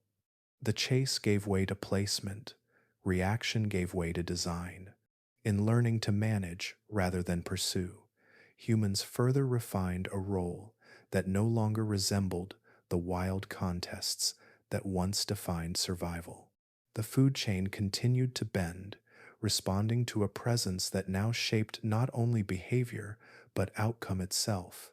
As human presence settled into landscapes more permanently, the world around them began to respond in quieter, more persistent ways. Animals did not simply disappear or retreat everywhere humans lived. Many stayed, but staying required change. Over generations, species learned to exist in the shadow cast by this new and unusual force, adapting behavior rather than body, timing rather than form. For countless animals, survival near humans became less about strength and more about awareness. Those that lingered too long in the open faded. Those that adjusted their rhythms endured. Slowly, patterns shifted. Activity that once filled daylight hours drifted into dusk and darkness. Familiar paths bent away from camps and clearings. Feeding times changed. Rest moved into places humans rarely reached. Nocturnal life expanded. Creatures that once moved confidently beneath the sun learned to wait for quieter hours. The night, reshaped earlier by fire and human vigilance, now belonged again to animals willing to adapt. Under cover of darkness, movement felt safer, sound carried differently, risk lowered just enough to survive. Migration routes changed as well. Paths that crossed human-settled valleys shifted upslope or farther afield. Some species learned to pass quickly through human spaces rather than linger. Others avoided them entirely. These changes did not happen in a single generation. They accumulated, guided by survival and memory. Young animals followed the habits of those who lasted longest. Fear played a central role in this adaptation. It was not panic, it was calibration. Animals adjusted how close was too close, how long was too long, How visible was too visible? Fear shaped decision making moment by moment, and over time, these decisions shaped populations. Those that responded early survived more often, those that did not gradually disappeared from shared spaces. This was evolution working through behavior rather than bone. Bodies remained largely the same, minds and routines changed, instinct stretched to include new patterns learned across generations. Avoidance became automatic, awareness sharpened. Humans had become a permanent environmental factor, as reliable as rivers or mountains, not everywhere, but often enough to matter. Animals learned that certain smells signaled danger, certain sounds meant retreat, certain landscapes demanded caution. Human presence altered probability rather than certainty, and animals responded accordingly. Some species found opportunity within this new order. Scavengers followed human activity. Smaller, more flexible animals thrived near settlements, adapting to altered food sources and reduced competition from larger predators that stayed away. Others became specialists in avoidance, refining timing and movement to pass unseen. Predators adjusted too. Large hunters learned that human altered landscapes carried cost. They hunted elsewhere or shifted schedules. Smaller predators filled gaps left behind. The web of life rearranged itself subtly, each change rippling outward. Humans did not direct this process consciously. It emerged from persistence, from consistent patterns repeated across generations, from fire, sound, movement, and alteration of land. Animals responded not to intention, but to presence. The result was not a world emptied of life, but one reorganized around a dominant influence. Species distribution changed, behavior shifted, ecological relationships transformed without collapsing entirely. Living in our shadow became a condition rather than an exception. The shadow moved with humans, stretched by firelight and memory. Animals adapted by slipping around its edges, finding niches where risk softened. This adaptation carried cost. Energy spent avoiding humans could not be spent elsewhere. Movement grew constrained. Feeding opportunities narrowed. Over long stretches of time, these pressures shaped population sizes and diversity, yet life persisted, always adjusting, always responding. The earth did not reject human presence, it incorporated it. By this stage, humans were no longer simply part of ecosystems, they were features of them, not predators alone, not competitors in the traditional sense, but a force that shaped behavior at scale. Animals living near humans learned to read the world differently. Survival required anticipation rather than reaction. Timing replaced confrontation. Silence replaced strength. Fear, once a simple response, became a guiding influence. It shaped where life moved and how it endured. And through that shaping, it left quiet marks across landscapes, marking the long, ongoing adjustment to a species that had become impossible to ignore. The change did not arrive with a single encounter or a dramatic turning point. It emerged instead through absence. Over time, large predators stopped appearing where decisions about survival were being made. They remained part of the world, still powerful, still present in distant places, but they no longer determined whether humans lived or died on a given day. The rhythm of human life loosened from their influence, quietly and completely. For countless generations, survival had meant constant negotiation with danger. Movement, rest, and feeding were shaped by who might be watching. But gradually, those calculations shifted inward. Humans planned days around weather, distance, and cooperation rather than teeth and claws. Predators no longer set the limits of human behavior. They became a background consideration instead of a governing force. Encounters still happened, but their meaning had changed. When humans crossed paths with large predators, the outcome was no longer uncertain in the same way. Avoidance favored humans now. Predators hesitated first. Routes shifted before confrontation. When contact occurred, humans dictated pace and response, choosing distance, numbers, noise, or retreat on their own terms. The encounter belonged to them.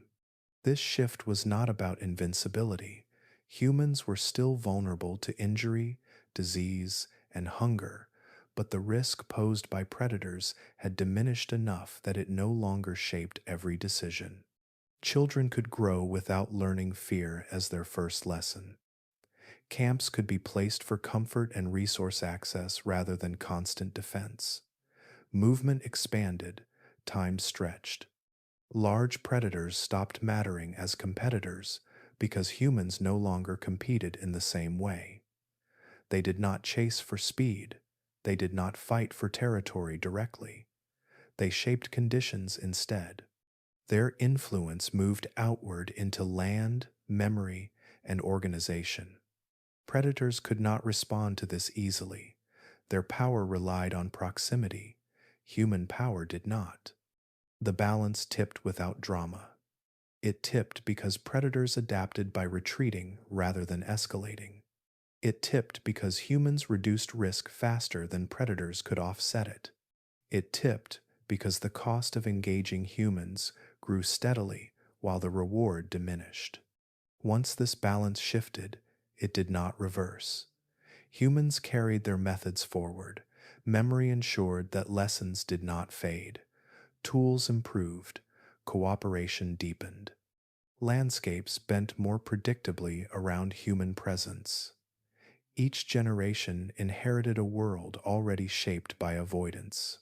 Predators adjusted to the new reality by finding spaces where humans were not. Some survived there for millennia. Others adapted behavior enough to persist near human settlements, avoiding direct interaction.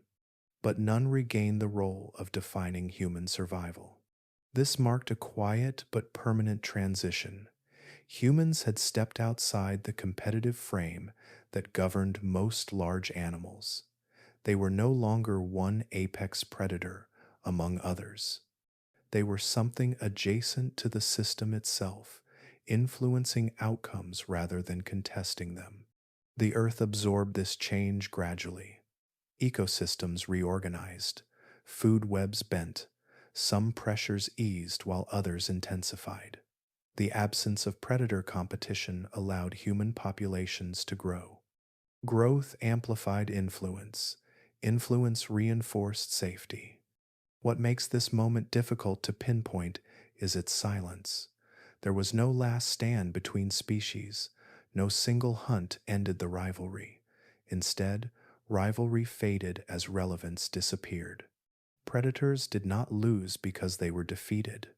They lost because they were no longer necessary factors in the equation of survival. From this point on, humans planned for the future without factoring in constant predation. They stored food. They built more permanent shelters. They invested in long-term strategies that assumed continuity rather than interruption. This assumption reshaped everything that followed. The shift did not feel like victory. It felt like relief, like space opening where tension had always lived, like quiet replacing vigilance. Over generations, that quiet hardened into permanence. The moment predators stopped mattering was not a moment at all. It was a slow easing of pressure until one day, without anyone noticing, the pressure was gone, and it never fully returned. With time, the need to pursue animals at all began to loosen its hold. A quieter form of control emerged, one that did not depend on chasing, ambush, or even presence at the moment of killing. Food began to come not from movement across the land, but from staying in place. Agriculture marked a profound shift. not because it introduced new tools, but because it removed risk from the equation almost entirely. Fields replaced hunts, seeds replaced tracks, waiting replaced pursuit. Instead of meeting animals on uncertain ground, humans shaped environments where food appeared reliably, season after season. This change did not happen all at once, nor did it spread evenly, but where it took hold, the relationship between humans and other life altered fundamentally. Survival no longer hinged on single encounters or moments of danger. It flowed from planning stretched across months and years. This was predatory power without contact. Humans no longer needed to face prey, exhaust it, or corner it. They controlled life cycles instead. Plants were encouraged to grow densely, predictably, and in chosen locations. Animals followed these resources. Grazers gathered near fields. Smaller species thrived among stored grain. Humans did not hunt them directly. They allowed abundance to concentrate life around them. In this way, prey species were controlled indirectly. Humans shaped food webs by deciding what grew, where it grew, and how much of it survived. They influenced reproduction, access, and survival without violence. The landscape itself enforced these decisions. Fences, paths, and cleared ground guided movement. Storage determined scarcity and surplus. The need to chase dissolved into the management of flow. Risk diminished further. Injury became rarer. Energy expenditure fell. Hunger grew less tied to chance and more tied to preparation. The danger that once defined daily survival faded into seasonal concern. Famine could still occur, but it arrived through weather and failure of planning, not through sudden loss to predators.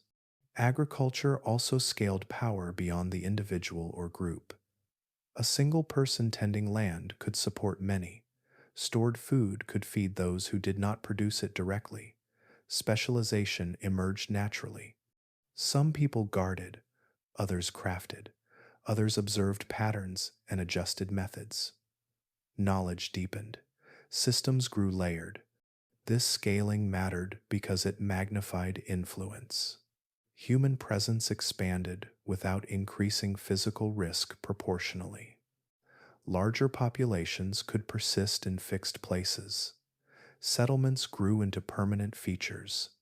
The land responded slowly, reshaping soil, water flow, and biodiversity around sustained use. The food chain began to look different. Instead of flowing freely through wild interactions, parts of it became engineered. Certain species flourished because humans favored them. Others declined because they interfered. Predators lost relevance near agricultural centers. Their presence disrupted stored abundance and was discouraged. Over time, many large predators retreated farther away. Humans did not remove themselves from nature through agriculture. They rewrote how nature interacted with them. The land became an extension of memory and intention. Each season carried expectation. Failure taught lessons. Success reinforced methods. Over generations, farming practices refined themselves, passed along like tools and stories. This form of predatory power was quieter than any before. It did not rely on fear spread through reputation alone. It relied on inevitability. Food would appear, animals would gather, humans would harvest when ready. No chase required. The dominance here was not theatrical, it was administrative. Life was guided, timed, and shaped by decision rather than response. The uncertainty that once governed survival retreated further into the background.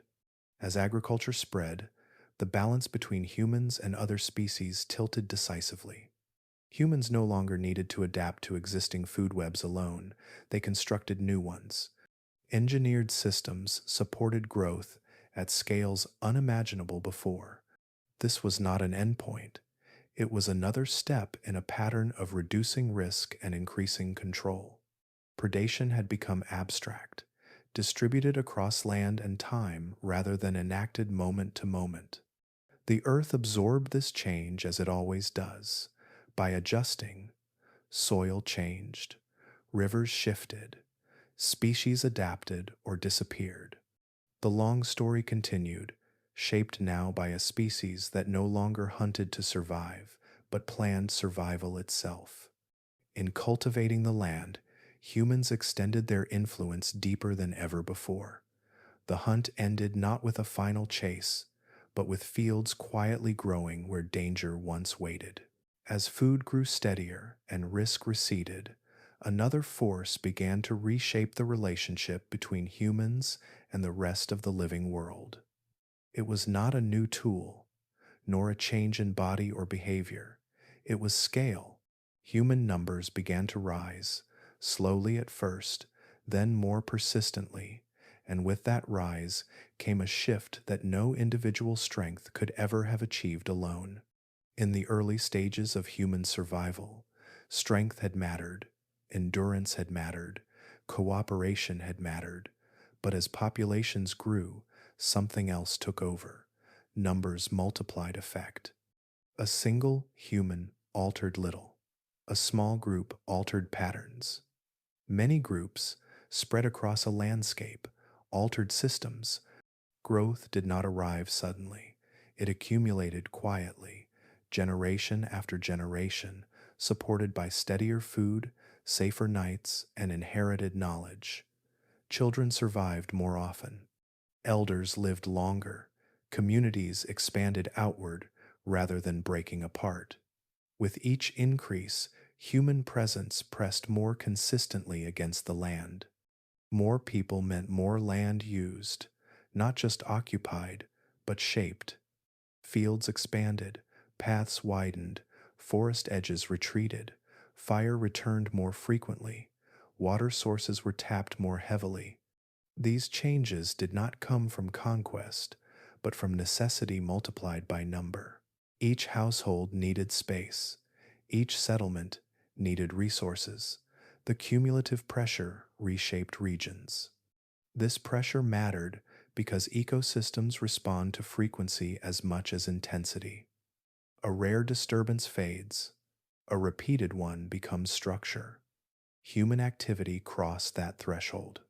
Landscapes adjusted not to individual actions, but to constant presence. The environment began to assume humans would be there tomorrow and the day after. Predators could not compete with this scale.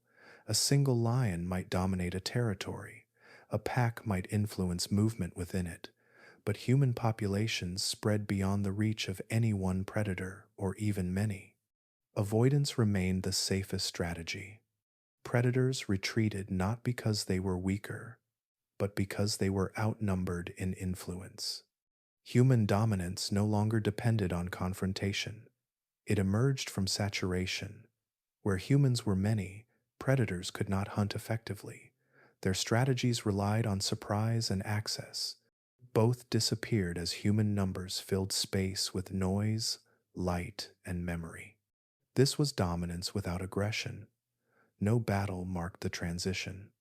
Instead, the sheer weight of human presence changed outcomes. Prey animals adjusted first, shifting routes and behavior. Predators followed, then withdrew. The food web bent further around a growing center of gravity. Population growth also accelerated feedback loops. More people meant more modification of land. Modified land supported more people. This cycle reinforced itself. Success bred expansion. Expansion bred further success. Importantly, strength did not increase proportionally. Individual humans remained physically modest, but numbers made that irrelevant. 10 humans could watch more directions than one. 100 could transform landscapes. 1,000 could reshape regions. At scale, coordination replaced confrontation entirely. As dominance accelerated, it did so naturally. No new decision was required. Each additional birth reinforced patterns already in motion. Each new settlement extended influence farther outward. The spread felt organic, almost inevitable, because it grew from survival itself. Predators found fewer places where human presence was temporary. Avoidance became long term. Territories shrank. Some species adapted to the margins, others vanished. The land grew quieter in places once ruled by large hunters. This shift did not make humans separate from nature, it bound them more tightly to it. Population growth increased dependence on land, water, and climate. Pressure rose alongside influence. Balance became more delicate. Yet, from an ecological perspective, the outcome was clear. Scale changed the rules. Where strength once determined survival, presence did. Where contests once mattered, occupancy did. The acceleration of dominance did not feel like conquest.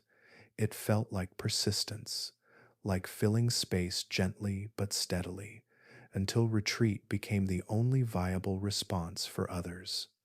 By the time human populations had spread widely, the question of competition had largely resolved itself.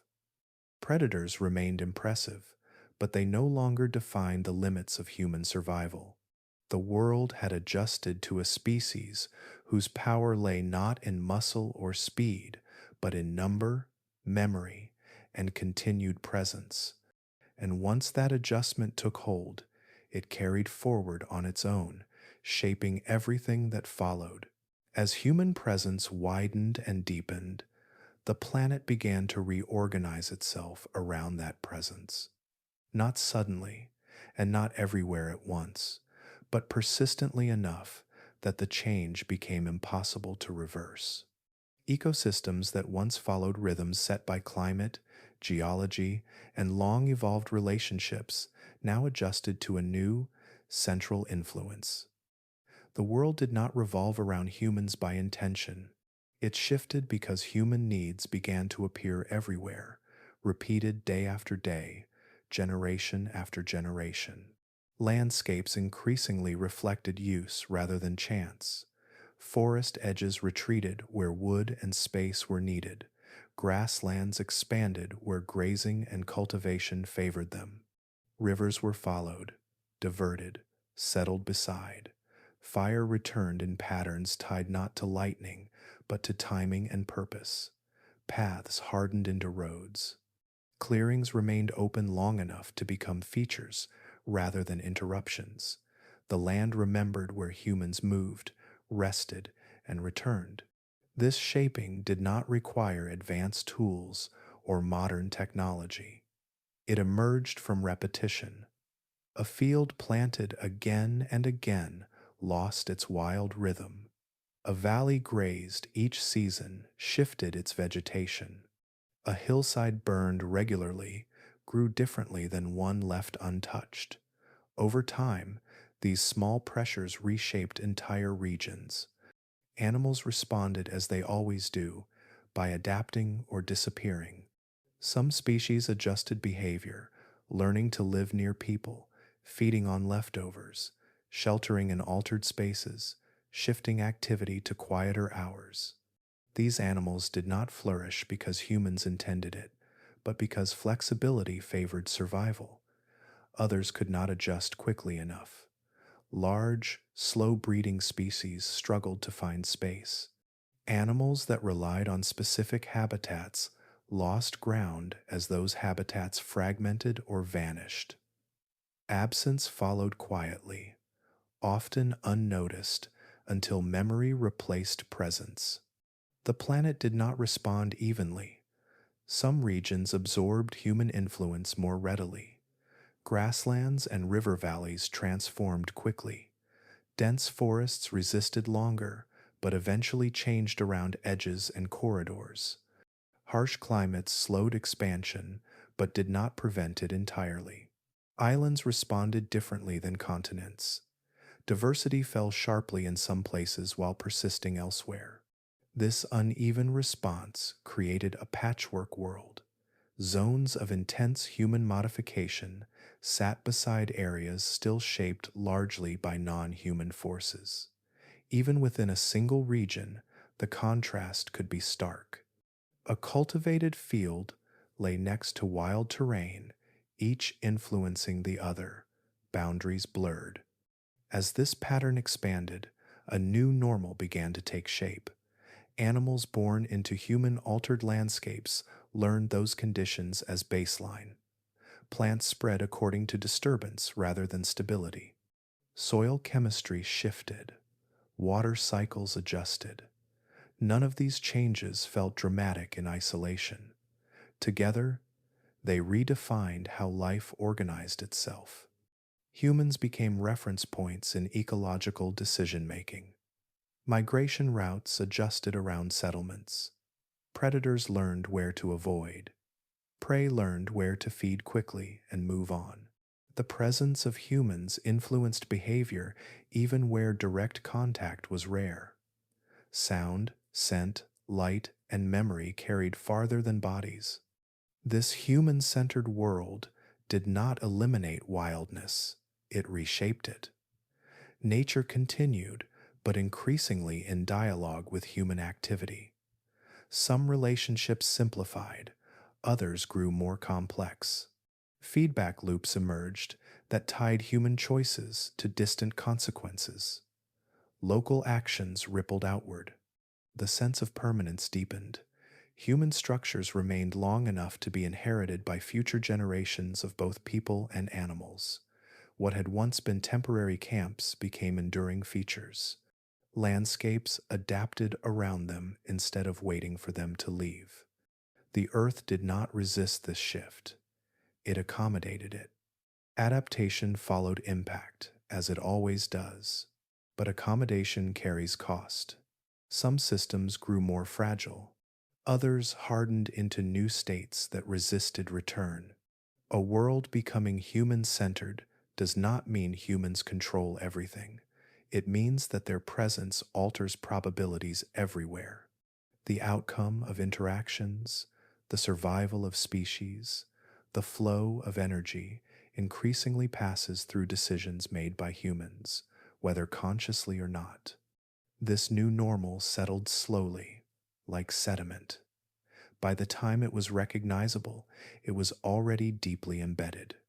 The planet had adjusted to a species that no longer merely participated in ecosystems, but quietly set conditions they now had to navigate.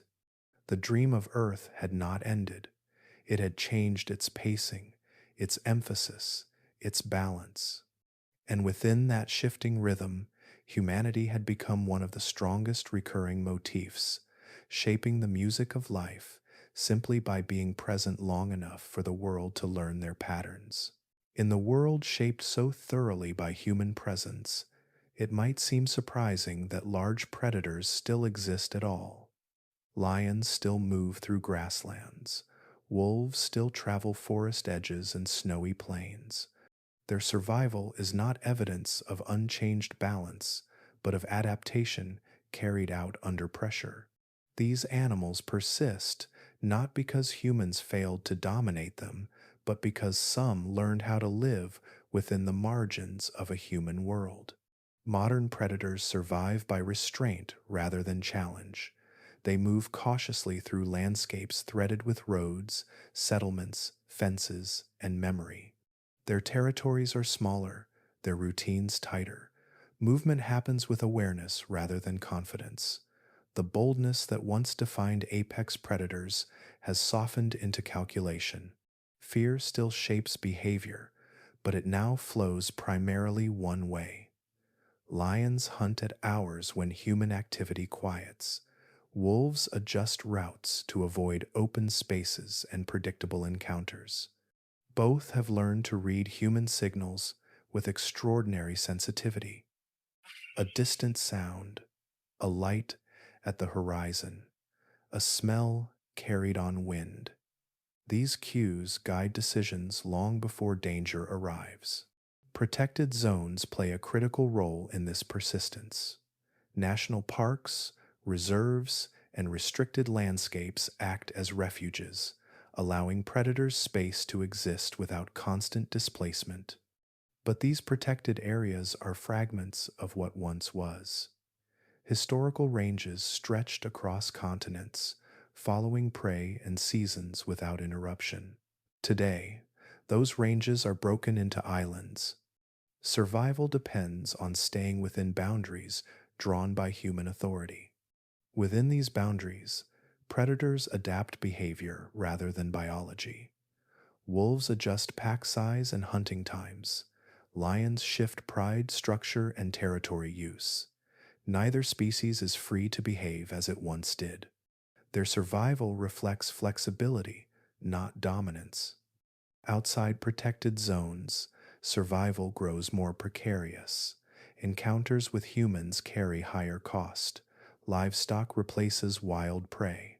Conflict follows proximity. Predators that fail to adjust disappear quickly.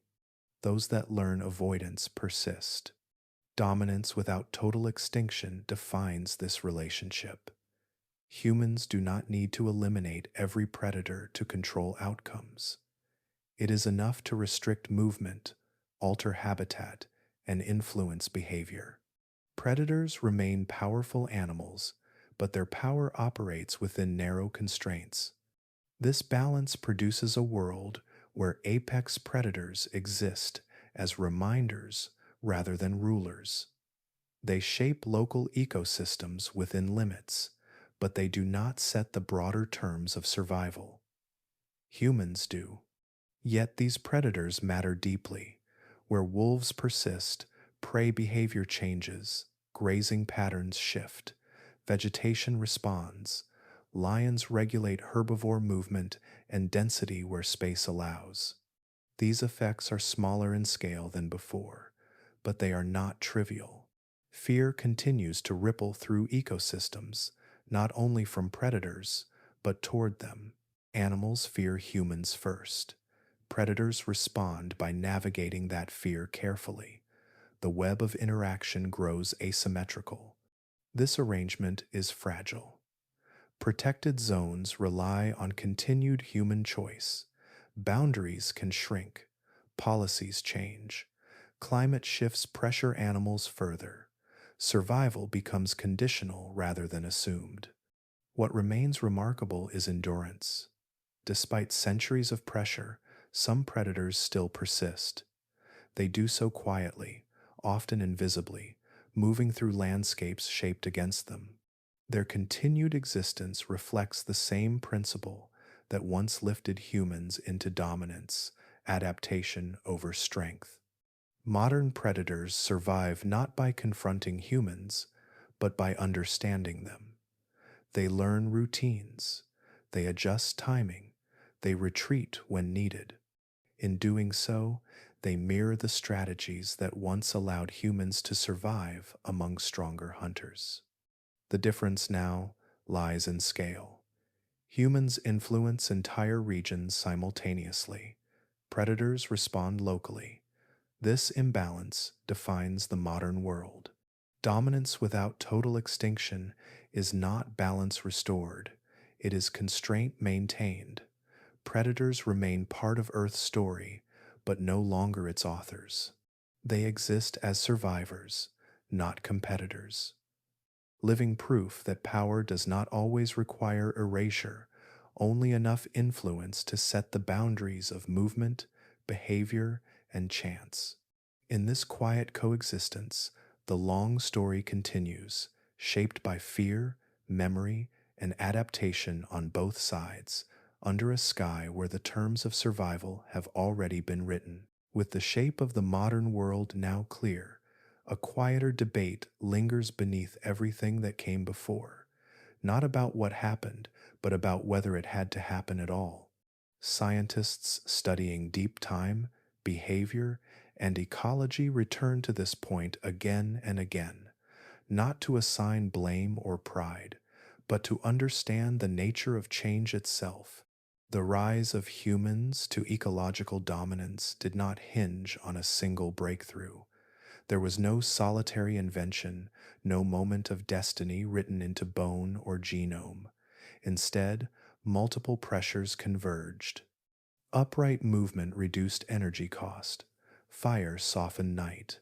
Cooperation expanded awareness. Tools reshaped risk. Memory carried knowledge forward. Population scaled influence. Agriculture removed uncertainty. Each factor alone was insufficient. Together, they reinforced one another, creating momentum that was difficult to stop once it began. This convergence matters because it challenges the idea of inevitability. Many species possess impressive traits. Some rival humans in strength, speed, intelligence, or social structure. Others exhibit remarkable cooperation or problem solving within limited domains. Yet none assembled the same combination of traits in the same sequence, under the same conditions, long enough for the effects to compound. Other highly social animals exist. Wolves coordinate hunts, dolphins share information, elephants remember landscapes across decades, primates use simple tools.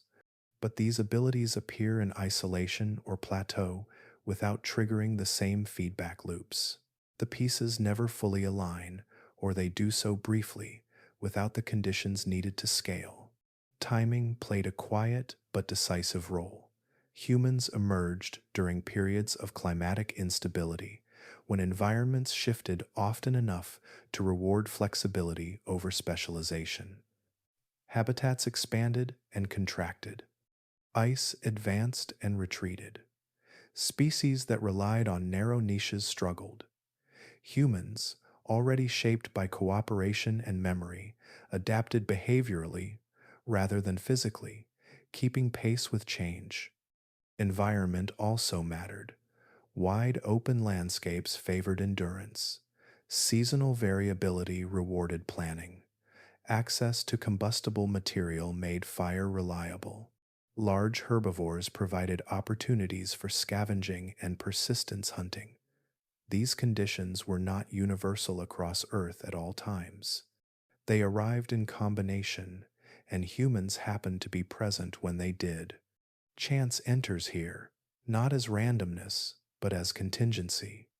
A different climate sequence, a different extinction pattern, a different distribution of prey might have altered the outcome. A prolonged volcanic winter could have broken early populations. A more stable world might have favored other specialists instead. Small differences magnify over time. The role of contingency reminds us that dominance is not a guarantee. It is an outcome produced by circumstance interacting with capability.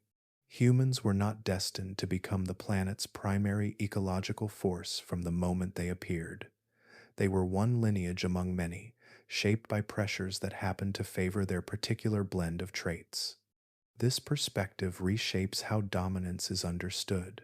It becomes less about superiority and more about alignment. Humans aligned with change itself. They adapted quickly, stored information externally, and modified surroundings to reduce exposure. When conditions shifted, they shifted faster. Other species followed different paths, often equally successful within stable contexts. Apex predators excelled where ambush and strength paid off. Grazers thrived where open land persisted. Specialists flourished when niches held steady, but when pressures stacked and environments grew unpredictable, the ability to bend systems mattered more than excelling within them. Even for humans, the path was narrow. Many closely related hominin species existed. Most vanished. Some shared tools, some used fire, some cooperated socially. None assembled the full sequence long enough to tip the balance permanently. Survival at each stage depended on margins that could easily have closed. The question of inevitability remains open because the system itself was complex. No single cause can be isolated without losing the larger picture. The outcome emerged from interaction rather than direction. This understanding does not diminish the scale of what happened, it deepens it. It places humanity within the same framework that governs all life, shaped by forces both internal and external, guided by opportunity as much as ability. The rise to dominance was not written in advance. It unfolded because circumstances allowed it to unfold, step by step, pressure by pressure, and because once momentum formed, it reinforced itself. Earth's story is full of paths not taken. Humanity happened to follow one that reshaped the planet. Whether another species could have done the same under different conditions remains unknown. What is clear is that the outcome was not guaranteed. It was contingent, delicate, and deeply shaped by timing. A reminder that even the most powerful transformations in Earth's history are born not of destiny, but of alignment between chance, environment, and response. As the long arc of dominance settled into place, its weight began to show. Power, once earned through patience and adaptation, now carried consequences that reached far beyond intention. The systems that had bent around human presence grew increasingly delicate, not because they were weak, but because they were pushed faster than balance could return. Overhunting did not arrive as recklessness. It emerged from efficiency. Tools improved, planning sharpened, numbers grew. What had once been careful use became pressure simply through repetition. Species that had endured human presence for thousands of years suddenly declined more quickly than memory could track. Populations that once recovered between seasons now struggled to return at all. This was not because humans suddenly became cruel. It was because success multiplied impact. When food became reliable, demand grew. When travel became easier, distance shrank. When storage improved, removal outpaced renewal. The margin that had protected ecosystems narrowed quietly until it disappeared. Imbalance followed. Remove enough grazers and vegetation changed. Remove enough predators and prey surged. Alter land extensively and water moved differently. Each shift created another, cascading outward. The system did not fail all at once. It wobbled, adjusted, then wobbled again. Fragility crept in where resilience once lived. Ecosystems that had evolved under varied pressures now faced a single dominant force applied consistently. Diversity declined. Redundancy disappeared. When disturbance arrived, there were fewer buffers to absorb it. Dominance without restraint carries a particular risk. It removes the feedback that once limited behavior. Predators are checked by injury and failure. Humans learned how to bypass those checks. The pain of overuse often arrived far from the action, delayed in time or space, making cause harder to see. Soil eroded after forests were cleared. Rivers flooded differently after land was reshaped. Fish populations collapsed after sustained harvesting. These were not immediate punishments, but long echoes. By the time effects became obvious, habits were deeply established. This gap between action and consequence reshaped responsibility. Power once used to survive now demanded stewardship to sustain. The earth could not correct quickly enough on its own. Humans had become part of the mechanism driving change, yet responsibility did not arrive automatically. It had to be learned, just as fire, tools, and memory once were. Awareness lagged behind influence. Understanding grew only after loss revealed what balance had provided. The cost of being on top was not only ecological, it was cognitive. Humans had to hold systems in mind that extended beyond a single lifetime. Decisions now mattered at scales, once reserved for climate and geology. This required a new kind of attention, one that matched power with foresight. Some societies recognize this earlier than others. Practices emerged to limit use, rotate harvests, protect breeding grounds. These were not moral achievements, they were adaptations to constraint. Survival now depended on managing consequences rather than avoiding danger. Still, restraint proved difficult. Growth rewarded expansion. Short term success obscured long term cost. The same traits that built dominance also accelerated imbalance when unchecked. The Earth continued responding. Species vanished. Others adapted rapidly. Landscapes entered new states that resisted return. The dream of stability softened into constant adjustment. Power created responsibility, whether it was acknowledged or not. Every choice carried weight beyond immediate gain.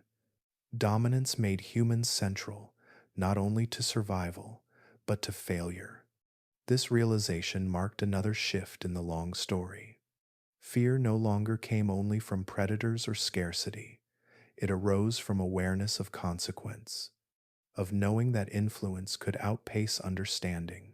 The cost of being on top was not punishment, it was obligation, a requirement to see farther, plan deeper, and act with restraint in systems that no longer corrected gently. Earth did not revoke human dominance, it absorbed it, but absorption came with altered rhythms and reduced margins. The balance of the world grew more dependent on choice. In this quieter phase of the story, survival depended less on avoiding danger and more on managing success. The responsibility of power settled slowly, asking for care equal to influence and patience equal to reach. The dream continued, but its harmony now depended on whether those at the center could learn to move as carefully as they once had when the world still watched them with teeth and claws. As the long story continues to unfold, the scale of human influence stretches beyond anything that once defined survival. What began as an escape from predation has become something far larger. Humans are no longer simply ecological actors responding to pressure. They have become a force that alters the physical systems of the planet itself. No carnivore, past or present, ever reached this level of reach. The greatest predators shaped behavior locally. They influenced which animals moved where, when herds gathered, and how fear flowed through landscapes. Their power, however immense, was bounded by territory and body. Humans exceeded those bounds quietly, not by becoming stronger, but by becoming cumulative. Land bears the marks first. Forests rise and fall according to use. Plains are reshaped by grazing, fire, and cultivation. Mountains are cut into, not by claw or tooth, but by planning and persistence. Rivers are redirected, slowed, or constrained. Valleys fill with sediment, redistributed by design. These changes do not erase geology, but they guide it, altering the pace and pattern of natural processes. Climate follows land. When forests thin, heat moves differently. When fields expand, moisture cycles shift. Smoke and gases once released only by volcanoes now enter the atmosphere through human activity. The air itself carries the signature of behavior. Seasons respond. Ice retreats or advances unevenly. Weather grows less predictable in familiar places. The oceans, once distant from land-bound survival stories, now feel human presence as well. Rivers carry nutrients and pollutants outward. Fishing pressure alters food webs far from shore. Temperature changes ripple through currents. Coral systems weaken. The deep, slow systems of the sea respond to surface choices made thousands of miles away. Predation has evolved into planetary impact. The hunt once removed individuals. Agriculture altered populations. Industry reshaped cycles. The line between consuming life and reshaping Earth blurred until it no longer existed. Energy once drawn from muscle and fire now comes from ancient stores buried in rock. Time itself was tapped and released rapidly, changing conditions faster than ecosystems evolved to absorb. This shift placed humans into a role no species held before, not apex predator, but geological agent. The scale is measured not in encounters, but in layers. Future sediments will record these changes. Chemical traces will remain. Extinction patterns will stand alongside impact events and climate transitions as markers in deep time. What makes this role remarkable is that it was never sought deliberately. Humans did not set out to alter climate or oceans. These outcomes emerged from solving immediate problems repeatedly. Each solution carried unintended reach. Each improvement accelerated interaction between systems once loosely connected. The Earth responds, as it always has, through adjustment. Feedback loops intensify. Systems seek new equilibria. Life adapts where it can, but the pace has changed. Adjustments that once unfolded over thousands of years now occur within lifetimes. This does not imply control. Humans influence processes they cannot fully direct. Weather still surprises. Geological forces still operate beyond planning. Oceans move according to physics, older than life itself. Yet the interaction between human action and planetary response grows tighter. In this context, the idea of dominance shifts again. It is no longer about survival against predators, nor competition with other species. It is about influence over conditions that shape all life. Power extends outward and downward into soil chemistry, atmospheric composition, and ocean circulation. With this role comes uncertainty unlike any faced before. Cause and effect stretch across time and distance. Actions taken in one place ripple outward invisibly. Responsibility becomes abstract, yet unavoidable. Humans remain biological organisms bound to the same planet they alter. The air they change is the air they breathe. The water they redirect returns altered. The climate they influence defines their own future. This is not a story of triumph or failure. It is a story of scale, of how a species moved from avoiding teeth and claws to shaping the stage on which all teeth and claws exist. No species before altered Earth in this way. No predator ever influenced climate. No hunter reshaped oceans. This role emerged quietly, layered upon earlier advantages, until it could no longer be ignored. The planet carries the memory now, not just of human presence, but of human impact. A geological signature written by behavior, amplified by number, and extended through time. The dream of Earth continues, slower in some places, faster in others, guided by forces both ancient and new. And among those forces stands a species that began as prey, learned to persist, learned to dominate, and now finds itself shaping the very ground beneath its feet. Even at the height of influence, the story does not resolve into certainty. Power does not dissolve vulnerability. Control does not remove limits. Beneath layers of technology, planning, and memory, humans remain part of the same living system that shaped them. Still predators, still prey, though the meanings of those words have shifted. Disease moves without intention or fear. Invisible and patient, it passes through networks built for efficiency rather than defense.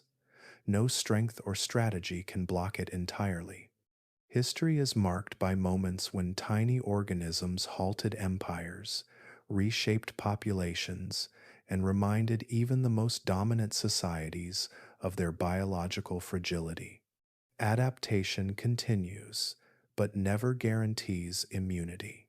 The environment, too, resists full control. Weather defies prediction. Oceans follow cycles older than civilization. Earthquakes, Floods, droughts, and fires still arrive according to deep processes that do not consult human plans. The same species that reshaped land and air remains exposed to forces beneath the ground and beyond the atmosphere. Time imposes its own boundary. No structure lasts unchanged. No system remains stable indefinitely. Technologies age. Knowledge fades without care. Institutions weaken. Populations rise and fall. The horizon always moves farther away. Dominance over ecosystems does not translate into invincibility within them. Humans shaped conditions that favor survival, but survival remains contingent. Every advantage carries dependency. Food systems require climate stability. Energy systems depend on finite resources. Networks that connect lives also propagate disruption. Nature continues to set boundaries, not through opposition, but through consequence. Push beyond capacity, and systems falter. Remove diversity, and resilience declines. Alter climate too rapidly, and familiar rhythms dissolve. In this sense, humanity remains both hunter and hunted. Predators now appear in unfamiliar forms. Microbes evolve resistance. Environmental shifts create new pressures. Scarcity emerges from abundance mismanaged. The threats change shape, but they do not disappear. The ancient tension between control and uncertainty persists, only reframed. Humans no longer scan the dark for glowing eyes, but for data trends, climate models, and public health signals. Vigilance remains, just redirected. The story, then, is unfinished. It does not conclude with mastery or failure, but with ongoing negotiation. The same traits that once lifted humans from prey to dominance now shape their future vulnerability. Memory must remain active. Cooperation must expand beyond kin and tribe. Restraint becomes as critical as innovation. This ongoing balance carries quiet weight. Earth does not yield fully to any species. It responds, adjusts, and continues its long rhythms. Those rhythms sometimes align with human needs. Sometimes they do not. Still predators, still prey means recognizing dual identity. Humans consume and are consumed, influence and are influenced, plan and adapt. Dominance brought reach, not exemption. The dream continues, layered and complex, shaped by choices that echo forward. The boundaries set by nature are not punishments. They are reminders of connection, of limits that define possibility. In remaining within those limits, the story remains open.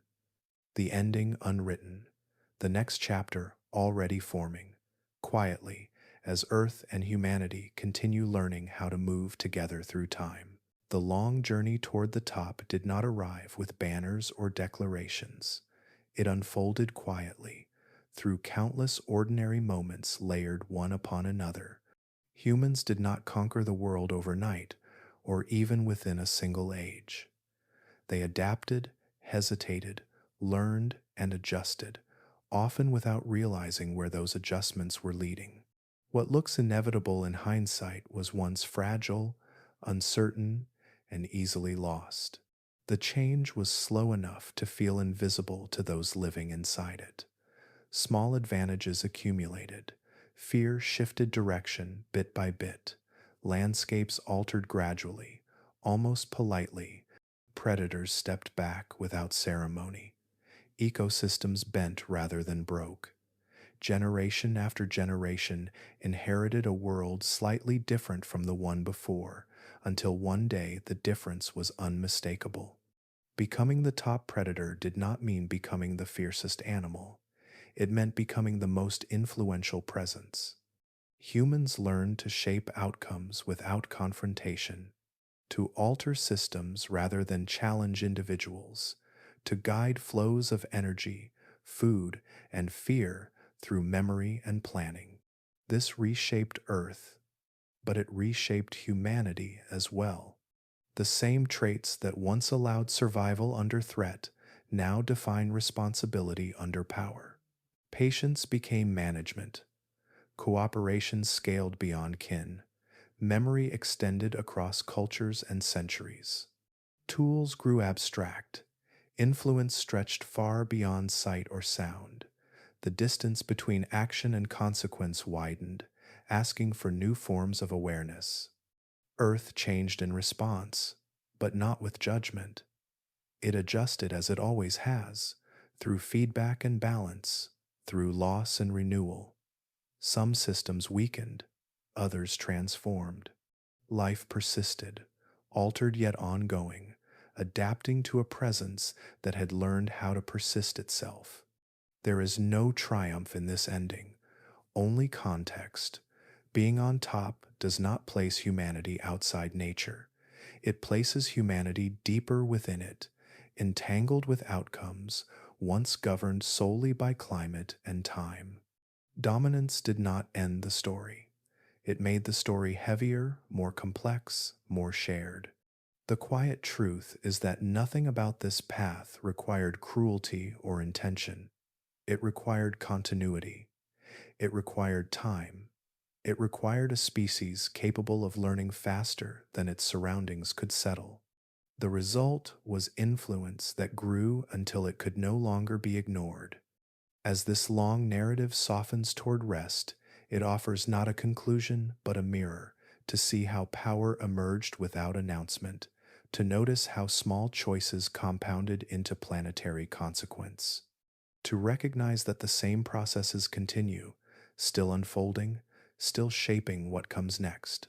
Perhaps the most meaningful question is not how humans became the top predator, but how awareness grows alongside influence, how memory, cooperation, and restraint might guide the next quiet chapter, how a species that once learned to survive among teeth and claws might now learn to live gently within the systems it has reshaped. So, as the story settles, there is no call to urgency, no demand for action in this moment, only an invitation to reflect, to sit with the long arc of change, and to notice how slowly, subtly, and profoundly the world responds to those who remain present long enough for the earth to learn their patterns. Take a moment to let that thought rest with you, and when you are ready, carry it quietly forward into the next dream and the next dawn.